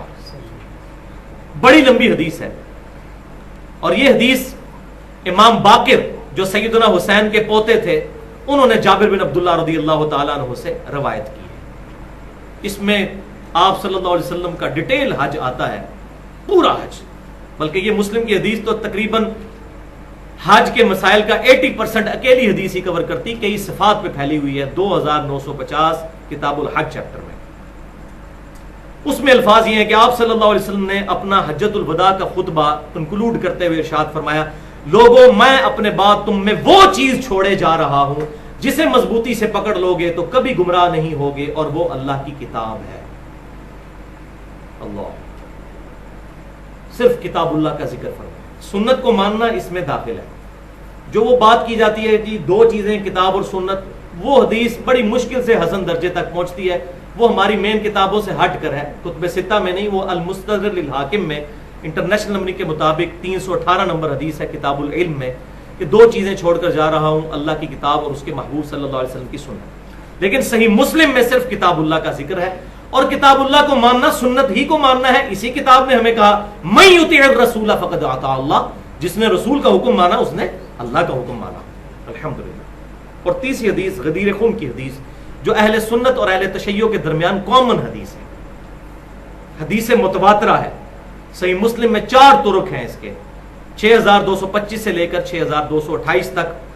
کتاب الفضائل کے اندر سیدنا علی رضی اللہ تعالیٰ عنہ کے فضائل کے چیپٹر میں یہ غدیر خون کی حدیث آتی ہے جو ہم نے اپنے منہج پہ بھی لکھ کے لگائی ہوئی ہے کہ آپ صلی اللہ علیہ وسلم نے حج سے واپسی پر اپنی وفات سے 2.5 مہینے پہلے مکے اور مدینے کے درمیان خم نامی گاؤں میں خطبہ دیا. آپ صلی اللہ علیہ وسلم نے ارشاد فرمایا، اے لوگو آگاہ ہو جاؤ، میں بھی ایک انسان ہوں. قریب ہے کہ اللہ کا قاصد یعنی موت کا فرشتہ میرے پاس آئے اور میں اس کی دعوت قبول کر لوں. میں اپنے بعد تم میں 2 بھاری چیزیں چھوڑ کر جا رہا ہوں. ان میں سے پہلی چیز اللہ کی کتاب ہے، اس میں ہدایت ہے، اس میں نور ہے. تم اللہ کی کتاب کو پکڑو اپنا تعلق اس کتاب کے ساتھ مضبوط کرو. اللہ کی کتاب اللہ کی رسی ہے, جو اسے پکڑے گا وہ ہدایت پر ہوگا, جو اسے چھوڑ دے گا گمراہ ہو جائے گا. قرآن کی ایسی تعریف میرا چیلنج ہے, دنیا کی کسی حدیث میں موجود نہیں جو غدیر خم کی حدیث میں. کسی حدیث میں قرآن کی ایسی تعریف نہیں آئی. اور یہ ٹروتھ بھی ریویلڈ کر دیا کہ یہ اللہ کی رسی ہے, جو قرآن میں آیا تھا وَاعْتَصِمُوا بِحَبْلِ اللَّهِ جَمِيعًا وَلَا تَفَرَّقُوا. قرآن سے نہیں پتا چلتا تھا کہ وہ اللہ کی رسی کیا ہے ڈائریکٹلی, وہ غدیر خم پر پتا چلا کہ اللہ کی کتاب ہے. اور پھر زید ابن ارقم کہتے ہیں آپ صلی اللہ علیہ وسلم ہمیں ترغیب دلاتے رہے, اللہ کی کتاب, اللہ کی کتاب, اللہ کی کتاب. اور پھر فرمایا دوسری چیز میرے اہل بیت ہیں, میں اپنے اہل بیت کے معاملے میں تمہیں اللہ سے ڈراتا ہوں, میں اپنے اہل بیت کے معاملے میں تمہیں اللہ سے ڈراتا ہوں, کیونکہ آپ صلی اللہ علیہ وسلم کو یہ غیبی خبر دی جا چکی تھی کہ آپ کی وفات کے بعد آپ کی امت آپ کے اہل بیت کے ساتھ برا سلوک کرے گی. تو آپ صلی اللہ علیہ وسلم نے پہلے ہی امت کو ڈرایا. لہذا جن لوگوں نے سیدنا حسین ابن علی رضی اللہ تعالیٰ عنہ کو ظلماً شہید کیا, ڈائریکٹلی چاہے عبید اللہ ابن زیاد ہو یا انڈائریکٹلی یزید ابن معاویہ, ہم کسی سے محبت نہیں کرتے, ہم اہل بیت سے محبت کرتے ہیں اور ان کا معاملہ اللہ کے سپرد کرتے ہیں. تو اہل بیت کے احترام کا کہا, لیکن پکڑنا کتاب اللہ. تو کتاب اللہ ہدایت کے لیے کافی. اور اس پہ میں ایک جملہ بولا کرتا ہوں, بخاری اور مسلم کی متفق علیہ حدیث کے کانٹیکسٹ میں, اور آپ صلی اللہ علیہ وسلم کی وفات والے چیپٹر میں امام بخاری یہ لے کر آئے ہیں. انٹرنیشنل نمبر کے مطابق کتاب المغازی چیپٹر میں 4460 نمبر حدیث ہے کہ سیدنا طلحہ رحمۃ اللہ علیہ نے عبداللہ بن ابی اوفا رضی اللہ تعالیٰ عنہ سے پوچھا کہ بتائیے کیا رسول اللہ صلی اللہ علیہ وسلم نے اپنا وصی کسی کو بنایا تھا؟ تو انہوں نے کیٹاگوریکل ڈینائی کیا کہ نہیں, البتہ آپ صلی اللہ علیہ وسلم نے ہمیں کتاب اللہ پر عمل کرتے رہنے کی وصیت فرمائی تھی. یہ ہے وصی رسول صلی اللہ علیہ وسلم, اور حقیقت ہے اسی کو ہی ہونا چاہیے. سیدنا ابوبکر صدیق, سیدنا عمر, عثمان و علی رضی اللہ عنہم اجمعین وصی ہو بھی نہیں سکتے. ٹیکنیکلی یہ بات غلط ہو جائے گی. کیوں؟ نبی صلی اللہ علیہ وسلم جب دنیا سے جا رہے تھے, اگر کسی کو وصی بنا کر جاتے تو اس نے بھی تو مرنا تھا. تو آپ صلی اللہ علیہ وسلم نے پوری امت کے لیے قیامت تک کے لیے کوئی وصی چھوڑنا تھا, اور وہ یہ کتاب ہے جو سیدنا ابوبکر صدیق رضی اللہ تعالیٰ عنہ کے پاس بھی ہدایت تھی, آج بھی ہمارے لیے ہدایت, اور قیامت تک آنے والے آخری انسان کے لیے, مسلمان نہیں ہر انسان کے لیے ہدایت ہے. اور اس پہ میں نے یوم عرفہ 1432 ہجری میں ڈیٹیل سے 2 گھنٹے کی گفتگو کی تھی, امام الانبیاء کی دعوت قرآن. اس میں میں نے قرآن پاک کے حوالے سے الحمدللہ ان ڈیپتھ اس کی فضیلت اور اس کی تعلیمات کے کانٹیکسٹ میں 50 آیات سے گفتگو کی تھی. اگر کسی کو وہ شوق ہو تو اہل سنت پاک .com سے وہ لیکچر سن سکتا ہے. مسئلہ نمبر 1 کے نام سے 1 اس کو ہم نے الحمدللہ اپلوڈ کر دیا ہے. اب آ جائیے جناب اگلی آیت کی طرف. آیت نمبر ہے 26. یا بنی آدم قد انزلنا علیکم لباسا, اے آدم علیہ السلام کی اولاد, بے شک ہم نے تمہارے لیے اتارا لباس, یواری سوآتکم وریشا, جو ڈھانپتا ہے تمہیں اور تمہاری شرمگاہوں کو ڈھانپنے کے لیے, اور وہ زینت کا بھی باعث ہے. وَلِبَاسُ التَّقْوَى, اور تقوی کا لباس, ذَلِكَ خیر, وہ سب سے بہتر ہے. خالی یہ نہیں ہے کہ نقاب پوش عورت ہے اور اندر وہ بے حیا ہے, ایسا نہ ہو. دل کا تقوی بھی پیرلل میں ہو اور ظاہری بھی گیٹ اپ درست ہو. ذَلِكَ مِنْ آیات اللہ, یہ ہے اللہ کی آیات, لَعَلَّهُمْ يَذَّكَّرُونَ, تاکہ وہ نصیحت قبول کریں.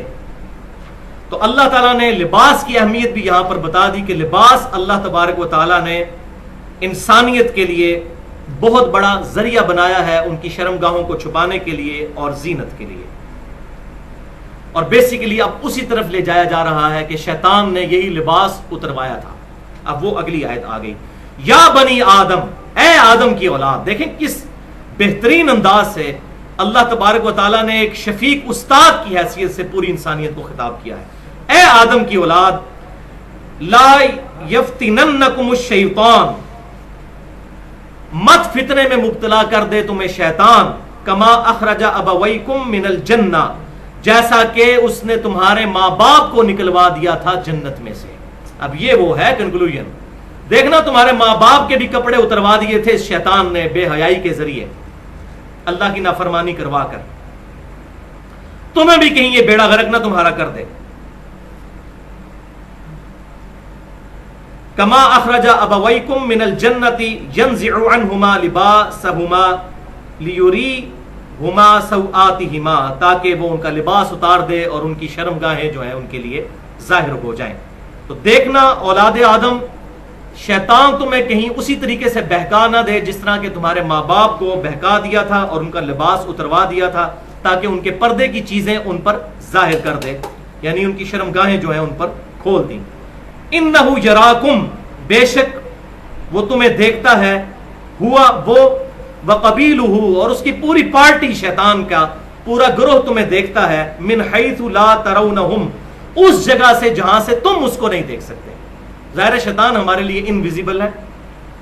انا جعلنا الشیاطین اولیاء للذین لا یؤمنون، بے شک ہم نے بنا دیا ہے شیاطین کو دوست ان لوگوں کا جو کہ ایمان نہیں رکھتے۔ تو ظاہر ہے کہ جب ایمان نہیں ہوگا، اندر گندگی ہوگی، حق بات قبول نہیں کرنا ہوگا، تو گند پہ تو آ کر مکھی بیٹھے گی، انسان خود شیطان کو اپنی طرف مائل کرے گا، والعیاذ باللہ تعالی۔ اس کانٹیکسٹ میں یہ بات یاد رکھیے کہ صحیح بخاری اور صحیح مسلم کی متفق علیہ حدیث ہے کہ آپ صلی اللہ علیہ وسلم نے فرمایا کہ اللہ کا ذکر کرنے والے کی مثال زندہ کی سی ہے اور ذکر نہ کرنے والے کی مثال مردہ کی سی ہے۔ جو ذکر کرے گا اللہ تعالیٰ اسے شیطان سے دور رکھے گا، جو خود شیطان کے ساتھ یاری لگائے گا تو اللہ تعالیٰ نے زبردستی کسی کو ہدایت پر نہیں چلانا، کیونکہ یہ کام اگر کرنا ہوتا تو اس طرح کی مخلوق تو فرشتے پہلے اللہ کے پاس ہیں۔ اللہ تعالیٰ نے انسان کو ایسی مخلوق بنایا ہے جو اپنی مرضی اور اپنی چوائس سے اپنے رب کو چوز کرے، الحمدللہ۔ سورہ الزخرف کی آیت نمبر ہے 36، بڑی امپورٹنٹ ہے، یہ نکال لیجئے، پارہ نمبر 25 میں سورہ الزخرف ہے، آیت نمبر ہے 36، 493 نمبر پیج پہ پہلی آیت ہی یہی ہے بلو قرآن میں۔ بسم اللہ الرحمن الرحیم، وَمَن يَعْشُ عَن ذِكْرِ الرَّحْمَٰنِ، جو کوئی رحمان کے ذکر سے خود کنارہ کشی اختیار کرے، نُقَيِّضْ لَهُ شَيْطَانًا، تو ہم اس پر مسلط کر دیتے ہیں شیطان، فَهُوَ لَهُ قَرِينٌ، تو وہ اس کا برا ساتھی بن جاتا ہے۔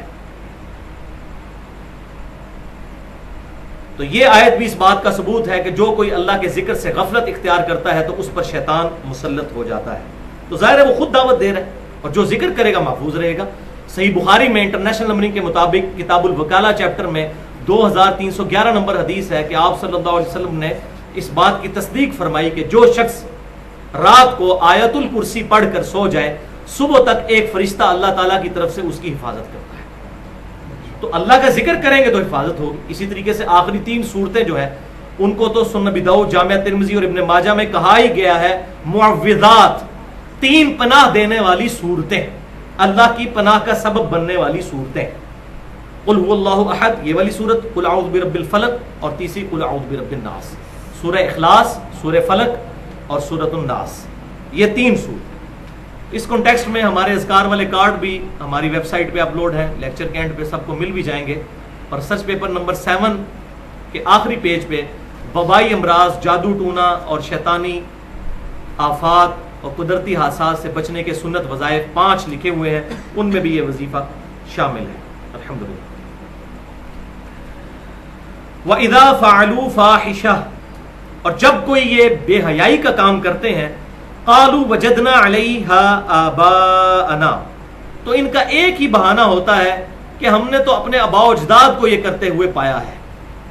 کوئی دلیل صحیح ان کے پاس موجود نہیں ہوتی، وہ یہ کہتے ہیں کہ ہم نے اپنے آباء و اجداد کو یہ کرتے ہوئے پایا ہے۔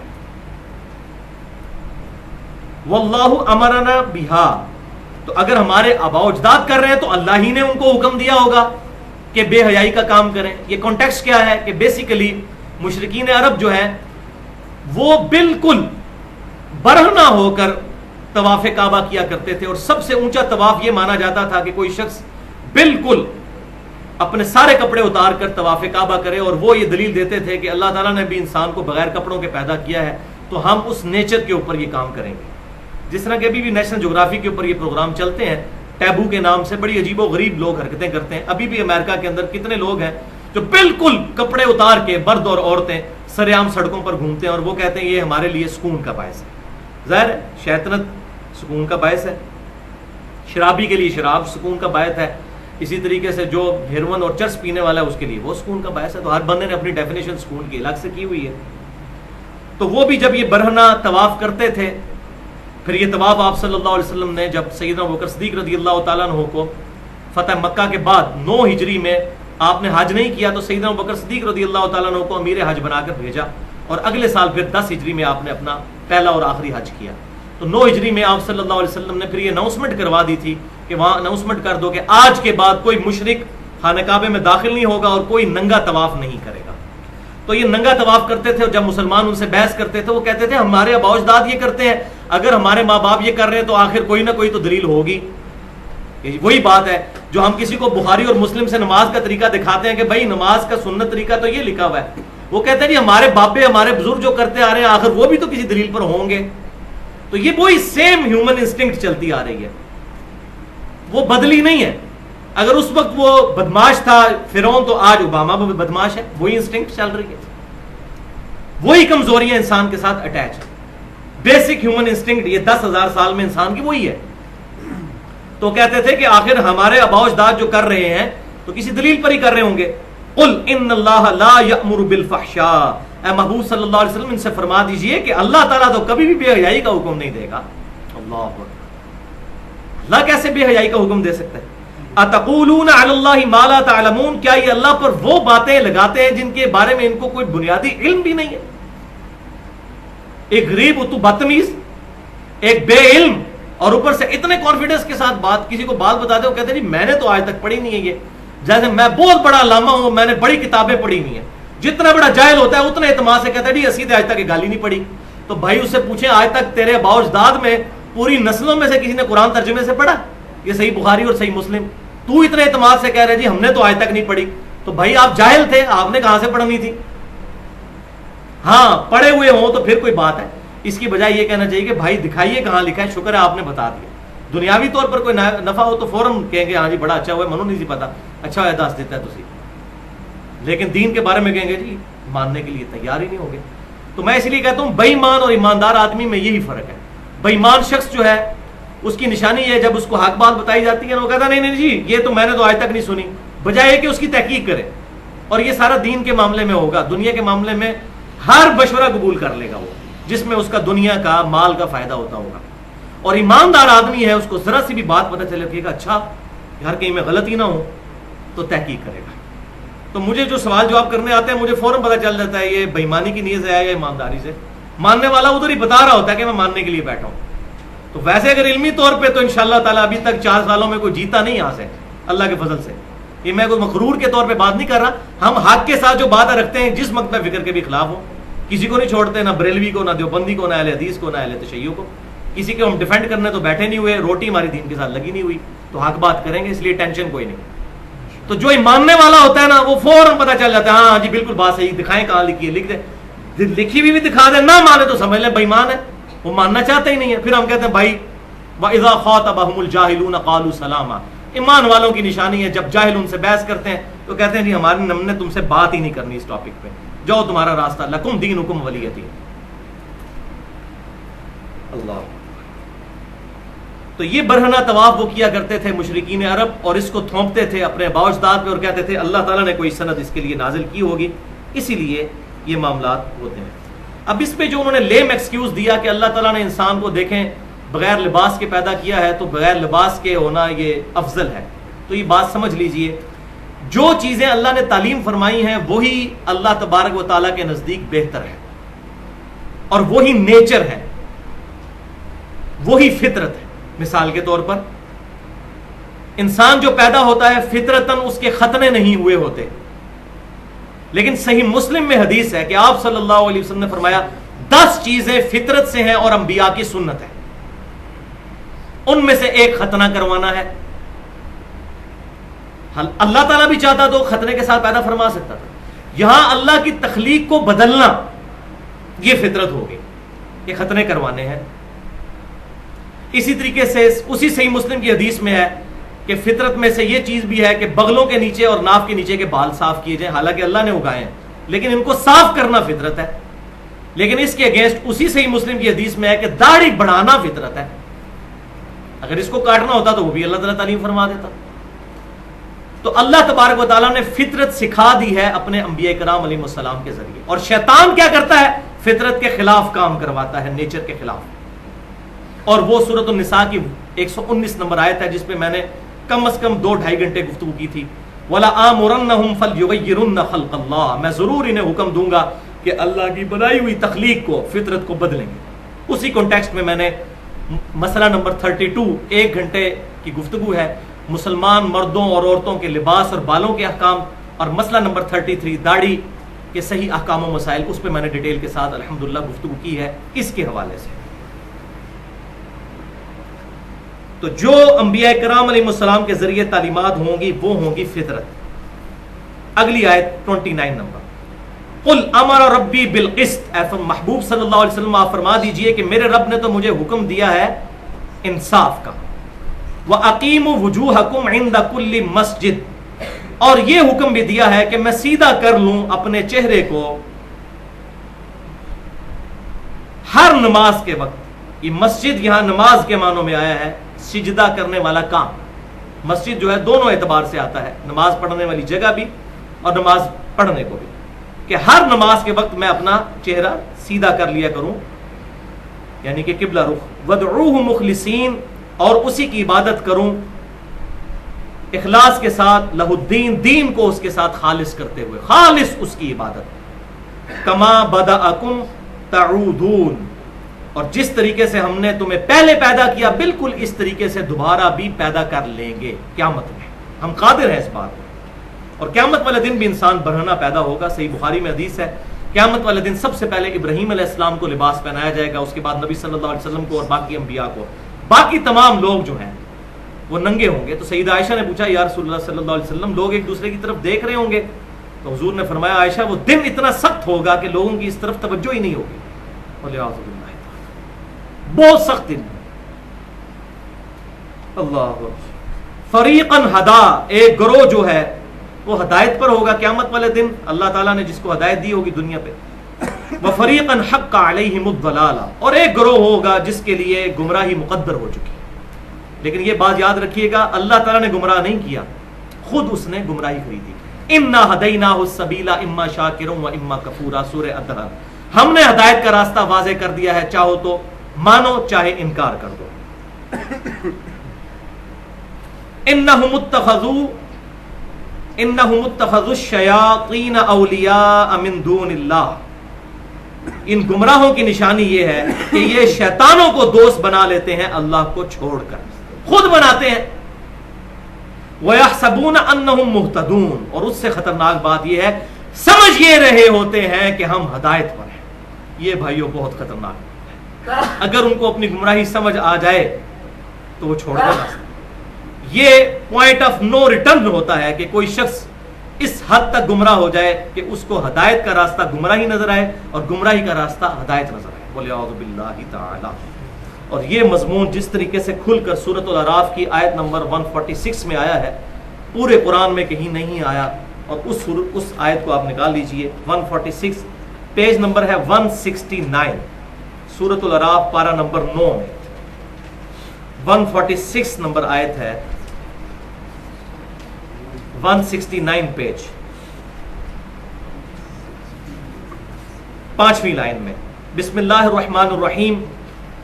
سأصرف عن آیاتی الذین یتکبرون فی الارض بغیر الحق، ہم پھیر دیں گے ان لوگوں کو جو زمین میں بغیر حق کے تکبر کرتے پھرتے ہیں اپنی آیات سے. اللہ تعالیٰ فرما رہے ہیں ہم پھیر دیں گے. لیکن یہ نہ سمجھیے گا انیشلی اللہ تعالیٰ پھیرتا ہے ان کی برائی کی وجہ سے. جیسے دنیا میں وہ مجرم جرم کرتا ہے پھر اس پہ دفع لگتی ہے، مہر لگتی ہے، تو یہ اللہ تعالیٰ کی طرف کی ڈیوائن مہر لگے گی ان کے اپنے کرتوتوں کی وجہ سے. اس کی دلیل بھی میں آگے بتا دوں گا.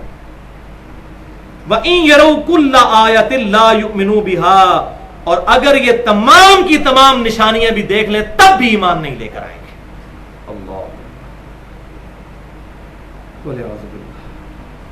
وَإِن يَرَوْا سَبِيلَ الرُّشْدِ لَا يَتَّخِذُوهُ سَبِيلًا، اور اگر یہ رشد و ہدایت کا راستہ دیکھیں کبھی اس کو اپنا راستہ نہیں بنائیں گے. وَإِن يَرَوْا سَبِيلَ الْغَيِّ، اور اگر یہ طغیانی کا اور گمراہی کا راستہ دیکھیں یتخذوہ سبیلا، اس کو اپنا راستہ بنا لیں گے، وہ ان کو صحیح راستہ نظر آ رہا ہوگا. ذالک بانہم کذبوا بآیاتنا، اس کی وجہ یہ ہے کہ انہوں نے جھٹلا دیا ہے اللہ کی آیات کو، چاہے عقیدے میں چاہے عمل میں. اگر ایک مسلمان ہے وہ کہتا ہے میں اللہ کو مانتا ہوں لیکن اللہ کی ہی نہیں مانوں گا، تو اس نے جھٹلا دیا. اللہ کو بھی ماننا ہے، اللہ کی بھی ماننی ہے، محبوب صلی اللہ علیہ وسلم کو بھی ماننا ہے اور محبوب صلی اللہ علیہ وسلم کی بھی ماننی ہے.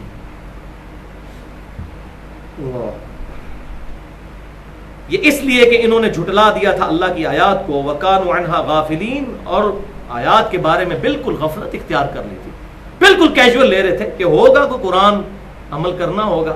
اے جہاں میٹھا اگلا کس نے ڈٹھا، اس دنیا میں تو زندگی ہے، اس کو انجوائے کرو، اگلی کس نے دیکھی ہے، دنیا نقد ہے آخرت ادھار ہے. وَلِعَوْذُ بِاللَّهِ تَعَالَى. اب اس مضمون کی طرف جو میں کہہ رہا ہوں کہ اللہ تعالیٰ ڈیوائن مور کیوں لگاتا ہے، وہ 7ویں پارے کی آخری آیت ہے، پیج نمبر 142 سورۃ الانعام آیت نمبر 110، 7ویں پارے کی آخری آیت. وَنُقَلِّبُ أَفْئِدَتَهُمْ وَأَبْصَارَهُمْ، اور ہم پھیر دیتے ہیں ان کی عقلوں کو، یا دل بھی ترجمہ اگر کوئی کر لے کیونکہ روح کا مسکن دل ہے، لیکن اپروپریٹ ٹرانسلیشن ہے اس کی افئدہ کی عقل. ہم پھیر دیتے ہیں ان کی عقلوں کو اور ان کی آنکھوں کو حق بات سے دور کر دیتے ہیں. وجہ کما لم یؤمنوا بہ اول مرہ، جیسا کہ جب پہلی دفعہ ان پر حق کو کھل گیا تھا انہوں نے ایمان قبول نہیں کیا، ضد کی، اللہ کی ڈیوائن مور لگ گئی. جس طرح پہلی دفعہ انہوں نے ضد کی اور حق بات سمجھ آنے کے باوجود قبول نہیں کی، ہم ان کے دلوں کو، ان کی آنکھوں کو حق سے پھیر دیں گے. وَلِعَوْذُ بِاللَّهِ تَعَالَى وَنَذَرُهُمْ فِي طُغْيَانِهِمْ يَعْمَهُونَ، اور ہم انہیں ان کی طغیانی اور سرکشی میں چھوڑ دیں گے کہ وہاں پر بھٹکتے پھریں. وَلِعَوْذُ بِاللَّهِ تَعَالَى. اور اگلی آیت وَلَوْ أَنَّنَا نَزَّلْنَا إِلَيْهِمُ الْمَلَائِكَةَ، اور اب ان کی حالت یہ ہے کہ بے شک اگر ان پر فرشتے بھی نازل ہو جائیں، وَكَلَّمَهُمُ الْمَوْتَى، اور مردے نکل کے ان سے باتیں کرنا شروع کر دیں کہ آخرت حق ہے اور یہ واقعی معاملہ ہونے والا ہے، مردے بھی نکل کر ان کو بتا دیں. اللہ اکبر. وَحَشَرْنَا عَلَيْهِمْ كُلَّ شَيْءٍ قُبُلًا، اور ہر چیز کھول کر ان کے سامنے رکھ دی جائے. مَا كَانُوا لِيُؤْمِنُوا، یہ کبھی ایمان نہیں لے کر آئیں گے، الا ان یشاء اللہ، ہاں یہ ہے کہ پھر اللہ تعالیٰ ہی کوئی جرم ان کا معاف کر دے اور زبردستی ان کو اس کی طرف لگا دے، وہ الگ بات ہے، ورنہ کبھی ایمان نہیں لے کر آئیں گے. وَلَٰكِنَّ أَكْثَرَهُمْ يَجْهَلُونَ، لیکن اکثر لوگ جو ہے اس معاملے میں جہالت کا شکار ہے. دیکھ لیں جناب، قرآن کا فلسفہ بالکل ڈیفرنٹ ہے اور عوام الناس کے عقائد بالکل ڈیفرنٹ ہے. میرے استاد ڈاکٹر اسرار صاحب رحمۃ اللہ علیہ، اللہ تعالیٰ ان کی غلطیاں معاف کرے، ان کو نیک کاموں کا اجر دے.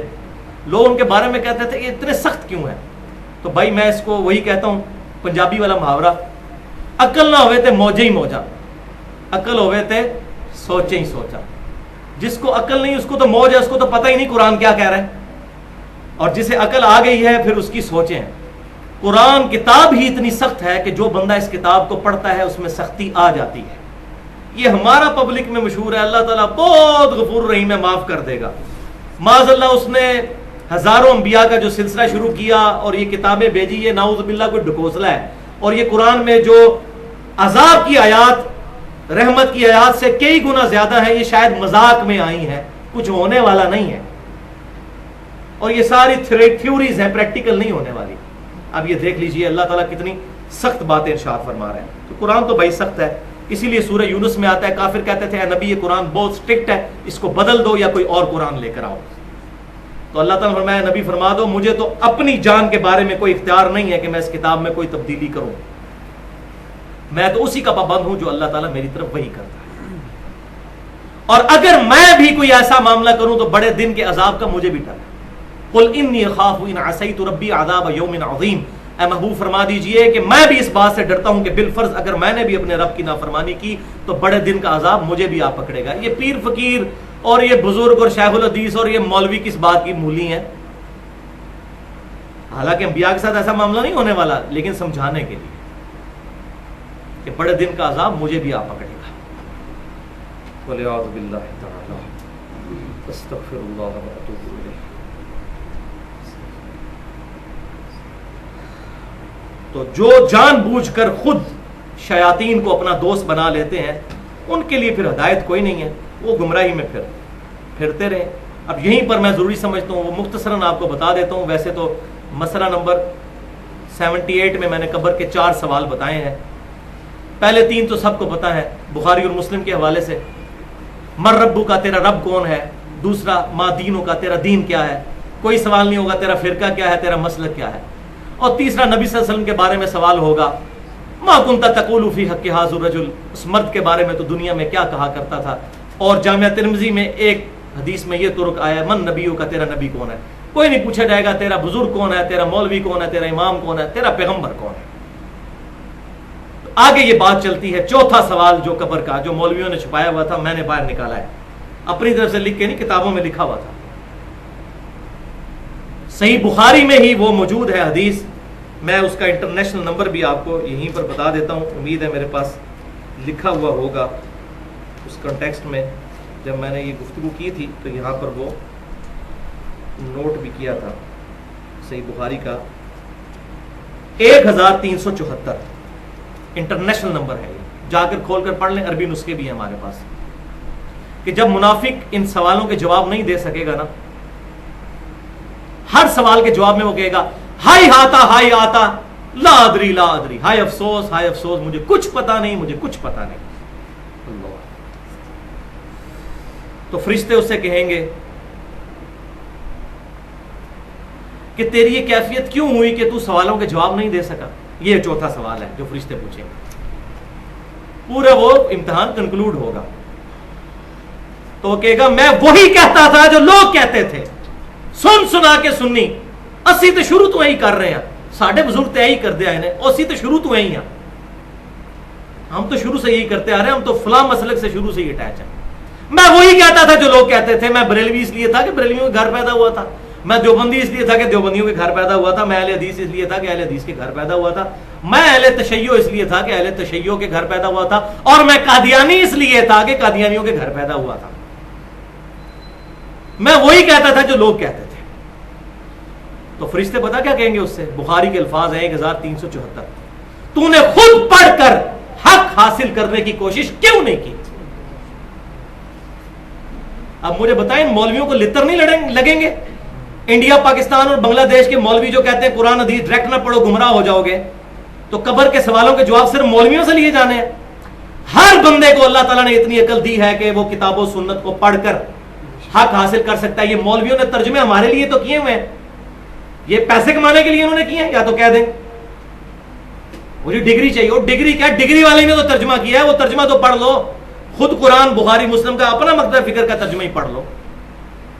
اب اس معاملے میں نے پوری گفتگو مسئلہ نمبر 72 فرقہ واریت, علماء و بزرگ اور اتحاد امت, 2 گھنٹے کی گفتگو ہے. 10 لیکچر سے 12 کلپس اٹھا کر یہ پوری ڈیٹیل سے میں نے گفتگو اس حوالے سے کی ہے, جو مولوی دھوکے دیتے ہیں پبلک کو. تو وہ جب فرشتہ اس سے کہے گے فرشتے کہ تو نے خود پڑھ کر سمجھنے کی کوشش کیوں نہیں کی, پھر آپ صلی اللہ علیہ وسلم فرماتے ہیں, حدیث یہاں ختم نہیں ہوئی ہے, ابھی ڈراپ سین آنا ہے اس کا. پھر فرشتے اس کو ایک ہتھوڑا مارتے ہیں, زمین کو فلیٹ ہو جاتا ہے زمین کے برابر, اور اس کی چیخو پکار کی آواز زمین و آسمان کی ہر مخلوق سنتی ہے سوائے جنوں اور انسانوں کے. کیونکہ جن اور انسان سن لیں تو بندے کے پتر نہ بن جائیں, ان کو نہیں سنایا جائے گا. صحیح مسلم میں حدیث ہے, میں نے خواہش کی کہ اپنے رب سے دعا کرو کہ تمہیں عذاب قبر سنوا دے, لیکن مجھے ڈر ہوا پھر تم اپنے مردوں کو دفنانا ہی چھوڑ دو گے, پھر تو پردہ ہی اٹھ گیا نا. اسی لیے میں کہتا ہوں جناب, یہ بڑے بڑے جو مولوی لوگوں کو گمراہ کر کے جماعتوں کے امیر ان کو دفنا کر نکلتے, اور آپ لوگ جنازہ گاہ تک ہی پہنچتے, ابھی قبرستان کی دیواروں تک تو دھڑال کی آواز آتی, پتہ چلتا ہے اتنے بڑے جو بزرگ تھے, اتنے بڑے گمراہ تھے, وہ چوتھا سوال ان کا یہ آ گیا. یہ نہ سمجھیے گا کہ جس کو سوالوں کے جواب تو سب کو پتہ ہے کہ میرا رب اللہ ہے, دین اسلام ہے, اور نبی صلی اللہ علیہ وسلم میرے پروفٹ ہے, پتہ تو سب کو ہے, لیکن وہاں زبان نہیں چلے گی. دنیا میں جو کچھ گنگنایا وہی کچھ ہوگا, جس کی توجہ جدھر ہوتی ہے وہی مصیبت میں اسی کو یاد کرتا ہے.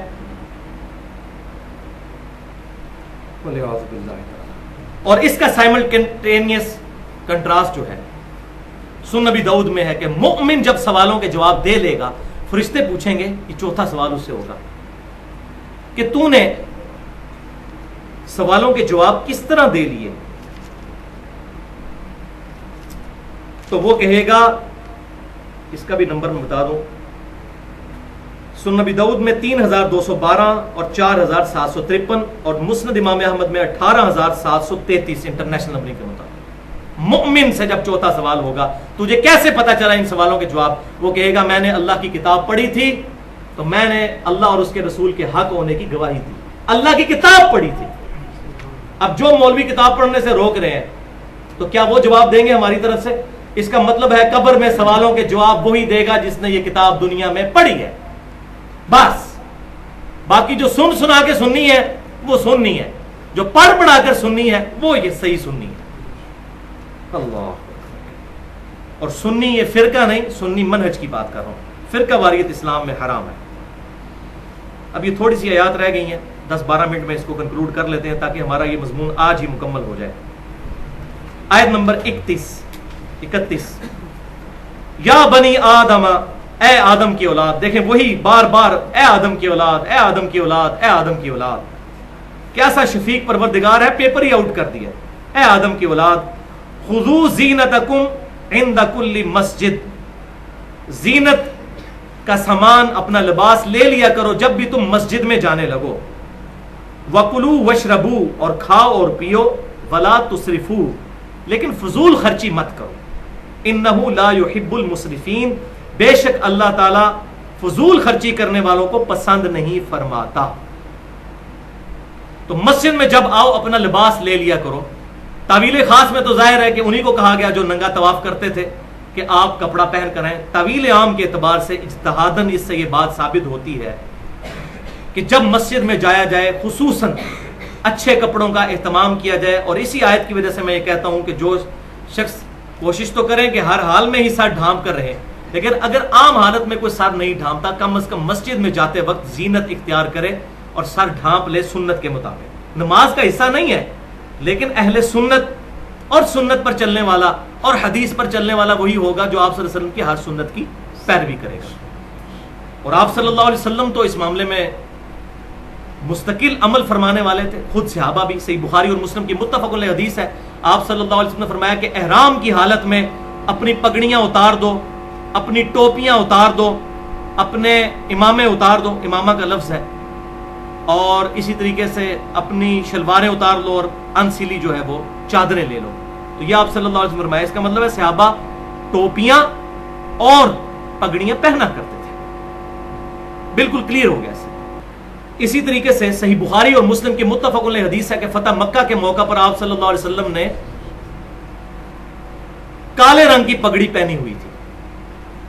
المستدرک للحاکم میں صحیح سند کے ساتھ موجود ہے کہ عبد الرحمن بن عوف رضی اللہ تعالیٰ عنہ نے سفید پگڑی باندھی لیکن اس پہ شملہ نہیں چھوڑا تھا، یہ والا یا یہ والا۔ تو آپ صلی اللہ علیہ وسلم نے پگڑی کھول کر اپنے مبارک ہاتھوں سے باندھی اور فرمایا، اے عبد الرحمن بن عوف، پگڑی اس طرح باندھا کرو۔ آپ نے ایک چپے کے برابر شملہ چھوڑا اور فرمایا شملہ چھوڑا کرو، ایسے پگڑی خوبصورت لگتی ہے۔ اپنے مبارک ہاتھوں سے پگڑی باندھی۔ بلکہ اس سے بھی بڑھ کر بخاری اور مسلم کی وہ حدیث ہے کہ آپ صلی اللہ علیہ وسلم وضو کے دوران اپنی پگڑی پر بھی اور اپنے موزوں پر بھی مسح فرمایا کرتے تھے، یعنی آپ وضو کرتے ہوئے بھی پگڑی اپنی نہیں اتارتے تھے، اس کے اوپر ہی مسح کر لیتے تھے۔ اب یہ موزوں کے مسح اور پگڑی کے مسح ایک ہی جگہ ذکر ہوا ہے، تو آپ صلی اللہ علیہ وسلم اس کا اہتمام کرتے تھے۔ تو صحیح سنی وہی ہوگا، اہل سنت وہی ہوگا، اصحاب الحدیث، حدیث پر چلنے والا وہی ہوگا جو ساری سنتوں پر عمل کرنے کی کوشش کرے گا، اور یہی صحابہ کا طریقہ تھا۔ جو صحیح بخاری میں اوپر تلے 10 حدیثیں امام بخاری لے کر آئے کہ عبداللہ ابن عمر رضی اللہ تعالیٰ عنہ سفر حج کے دوران حضور صلی اللہ علیہ وسلم جہاں جہاں رک کر سواری سے اتر کر نفل پڑھتے تھے، وہ جب بھی حج کرنے جاتے تھے ان جگہوں پر جا کر نماز پڑھتے تھے، حتیٰ کہ وہ راوی کہتے ہیں ایک جگہ مسجد تھی لیکن مسجد میں نماز نہیں راستے میں پڑھتے تھے، مسجد سے اتر کر ایک برساتی نالا تھا، اس پہ ایک پتھر تھا، وہاں نماز پڑھتے تھے کہ حضور نے سفر کے دوران یہاں پڑھی، حالانکہ دین کا ایسا نہیں تھا، لیکن آپ صلی اللہ علیہ وسلم کی ایک ایک ادا کو ادا کرنے والے تھے الحمدللہ۔ لہٰذا یہ ٹوپی یا پگڑی یا سر پہ چادر لینے کا مسئلہ یہ کوئی بریلوی دیوبندی اہل حدیث شیعہ کا مسئلہ نہیں ہے۔ اس معاملے میں سستی جو کرتے ہیں اہل حدیث اور اہل تشیع کرتے ہیں، بریلوی دیوبندی ماشاءاللہ اس معاملے میں سر ڈھانپنے کا اہتمام کرتے ہیں. جو حق بات کسی کی ہے وہ کرنی چاہیے. لیکن یہ بیماری اہل حدیث اور اہل تشیع کے ہاں آئی ہے کہ ننگے سر نماز پڑھنا. میں یہ نہیں کہتا گناہ ہے یا نماز نہیں ہوتی, لیکن یہ سنت کے خلاف ہے, خلاف سنت ہے. بلکہ علماء عرب تو بہت سخت ہے اس مسئلے میں. میرے پاس فتویٰ موجود ہے علماء عرب کا, وہ تو کہتے ہیں جو بندہ ہمیشہ ننگے سر نماز پڑھتا ہے وہ بدعتی ہے. میں نہیں تائید کرتا اس فتوے کی, لیکن دیکھ لیں کہ وہاں پر کتنی سختی پائی جاتی ہے. یہ خصوصاً اہل حدیث مکتبہ فکر کے لوگوں کے لیے ایک علمی پھکی ہے.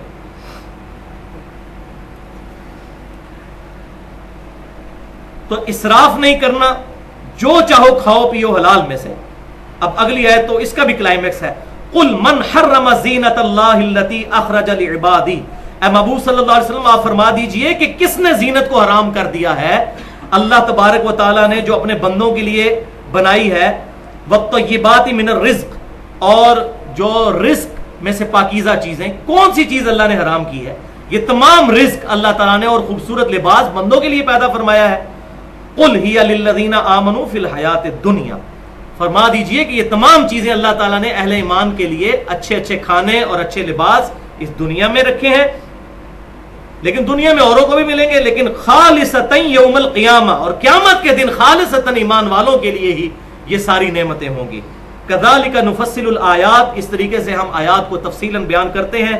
لقوم یعلمون, اس قوم کے لیے جو حقیقت کو سمجھنا چاہے.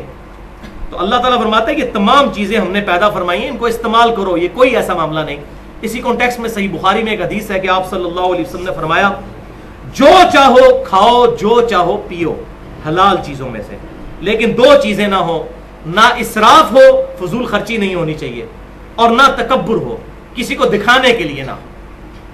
اور تکبر کی ڈیفینیشن بھی صحیح مسلم میں حدیث ہے.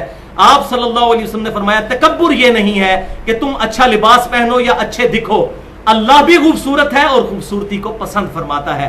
تکبر یہ ہے کہ تم لوگوں کو حقیر جانو اور حق بات سے اناد کرو. حق بات پتہ چل گئی کو نہیں میں نے نہیں ماننی, یہ تکبر ہے. اور لوگوں کو حقیر سمجھو. ایک بندے نے کوئی مہنگا لباس پہنا ہوا ہے, حلال پہنے, بے شک پہنے, لیکن دوسروں کو حقیر نہ سمجھے. اور حق بات سے اناد کرنا یہ ہے تکبر. وَلِعَاذُ بِاللَّهِ تَعَالَى. اصل تکبر ہے حق بات کو نہ ماننا.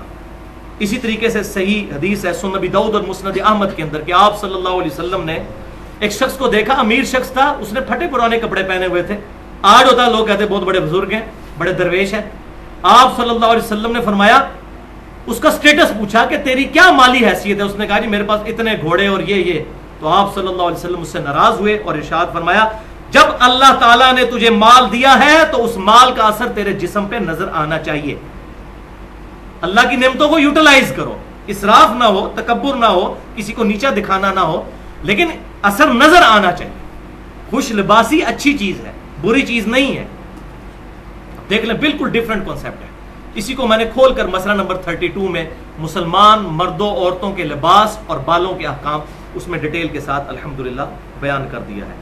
اب اللہ تعالیٰ نے بات کو کنکلوڈ کیا ہے کہ تمہیں بڑا شوق ہے نا ان چیزوں سے بچنے کا اور درویشی اختیار کرنے کا, میں تمہیں بتاتا ہوں کون سی چیزیں اللہ نے حرام کی ہیں.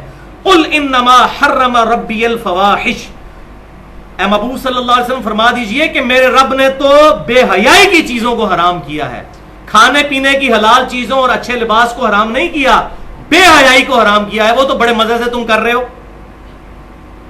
ما ظہر منہا, جو کہ ظاہر ہے اس میں سے, وما بطن, اور جو چھپی ہوئی بے حیائی, چاہے ظاہر ہو یا چھپی ہوئی ہو, یہ سب بے حیائیاں حرام کی ہیں. والبغی, اور ہر سرکشی, بغیر الحق, جو حق کے راستے کو چھوڑ کر ہو. اب یہ بے حیائی چاہے ظاہر ہو چاہے پوشیدہ, چاہے انٹرنیٹ پہ چھپی دوستیاں ہوں, ای میل کے ذریعے, چاہے پورنوگرافک کی سائٹس ہوں, کوئی بھی ذریعہ ہو, چاہے یہ موبائل کے بڑے بڑے پوسٹر ہوں جو بے پردہ عورتوں کے لگائے ہوئے ہیں. سورۃ النور میں اللہ تعالیٰ نے اس کا سلوشن دے دیا ہے. اے نبی صلی اللہ علیہ وسلم مسلمان مردوں سے کہو کہ اپنی نگاہیں نیچی رکھیں, اور مسلمان عورتوں سے کہو کہ اپنی نگاہیں نیچی رکھا کریں. مسئلہ ہی حل ہو جائے گا نگاہیں نیچے کر کے چلنے سے. ضروری ہے کہ ہر چیز پر نگاہ ڈالنی ہے, تو چاہے ظاہری بے حیائی ہو چاہے باطنی, اس سے بچنے کا کہا گیا ہے. وَأَن تُشْرِكُوا بِاللَّهِ, اور سب سے بڑا حرام تو یہ تھا کہ اللہ کے ساتھ شرک نہیں کرنا. مَا لَمْ يُنَزِّلْ بِهِ سُلْطَانًا, کہ اللہ تعالیٰ نے جس کے لیے کوئی سند نازل نہیں فرمائی. وَأَن تَقُولُوا عَلَى اللَّهِ مَا لَا تَعْلَمُونَ, اور یہ کہ تم اللہ پر وہ بات تھوپ دو جس کے بارے میں تمہیں کوئی علم نہیں. تو شرک پہ آج ڈیٹیل سے گفتگو ہو نہیں سکتی, اس پہ میرے 2 لیکچر. مسئلہ نمبر 3 دعا صرف اللہ ہی سے, 2 گھنٹے کی گفتگو, اور 1.5 گھنٹے کی گفتگو ہے اسی کی ایکسٹینشن. مسئلہ نمبر 43 توسل اور وسیلہ کے صحیح احکام و مسائل, اس میں نے ڈیٹیل سے بات کی ہے. وَلِكُلِّ أُمَّةٍ أَجَلٌ, اب یہ بات کنکلوڈ ہو رہی ہے, ہر امت کے لیے ہے موت کا وقت مقرر. فَإِذَا جَاءَ أَجَلُهُمْ, اور جب کبھی ان کی موت کا وقت آ جائے گا, لَا يَسْتَأْخِرُونَ سَاعَةً وَلَا يَسْتَقْدِمُونَ, تو ایک لمحے کے لیے بھی موت نہ آگے آئے گی نہ پیچھے ہٹے گی, ایکزیکٹ اسی ٹائم پہ آئے گی. یا بنی آدم, اے آدم کی اولاد, اما یاتینکم رسل منکم, یاد رکھنا جب کبھی بھی میرے کوئی رسول تمہارے پاس آئیں گے, یقصون علیکم آیاتی, جو میری آیات تم پر بیان کریں گے. یہ وہی بات جو پہلے ہم ڈسکس کر چکے. فاما یاتینکم منی ہدی فمن اتقا, تو جو کوئی تقوی اختیار کرے گا, وہ اصلح, اور اپنی اصلاح کر لے گا رسولوں کے پیچھے چل کے, فلا خوف علیہم ولا هم یحزنون, تو قیامت والے دن نہ تو اسے کوئی خوف ہوگا اور نہ کوئی غم ہوگا. الحمدللہ. والذین کذبوا بآیاتنا, اور جو لوگ ہماری آیات کو جھٹلا دیں گے, واستکبروا عنہا, اور اس سے تکبر کریں گے. اور تکبر کی ڈیفینیشن میں بتا چکا صحیح مسلم سے. تکبر یہ ہے کہ حق بات سے اناد کرنا. قرآن میں آیا ہے نہیں ماننا, بخاری مسلم میں آیا نہیں ماننا, اپنی مرضی کرنی ہے, اپنے فرقے کے پیچھے چلنا, یہ ہے تکبر, اکڑ. جو آیات سے تکبر کریں گے, عنہا, اس سے, اولئک اصحاب النار, وہی لوگ ہوں گے دوست کی, ہم فیہا خالدون, وہ رہیں گے اس میں ہمیشہ ہمیش. اللہ تعالیٰ سے دعا ہے کہ قیامت والے دن ہمیں اپنے نیکوکار بندوں میں اٹھائے. اللہ تعالیٰ ہماری تمام غلطیاں معاف فرمائے, ہماری, ہمارے ماں باپ کی, ہمارے گھر والوں کی اور پوری امت کی مغفرت فرمائے, اور ہمیں کتاب و سنت کی تعلیمات پر صحابہ اکرام علیہم رضوان, اہل بیت علیہم رضوان کے منہج کے مطابق عمل کر کے دوسرے بھائیوں تک پہنچانے کی توفیق عطا فرمائے. حق بات جو آج میں نے کہی, اللہ تعالیٰ ہمارے دلوں میں راسخ فرمائے. اگر میرے منہ سے جذبات میں کوئی غلط بات نکل گئی تو اللہ تعالیٰ ہمارے دلوں سے معاف کر دے. سبحانک اللہم و بحمدک, اشہد ان لا الہ الا انت, استغفرک و اتوب الیک, وما علینا الا البلاغ المبین.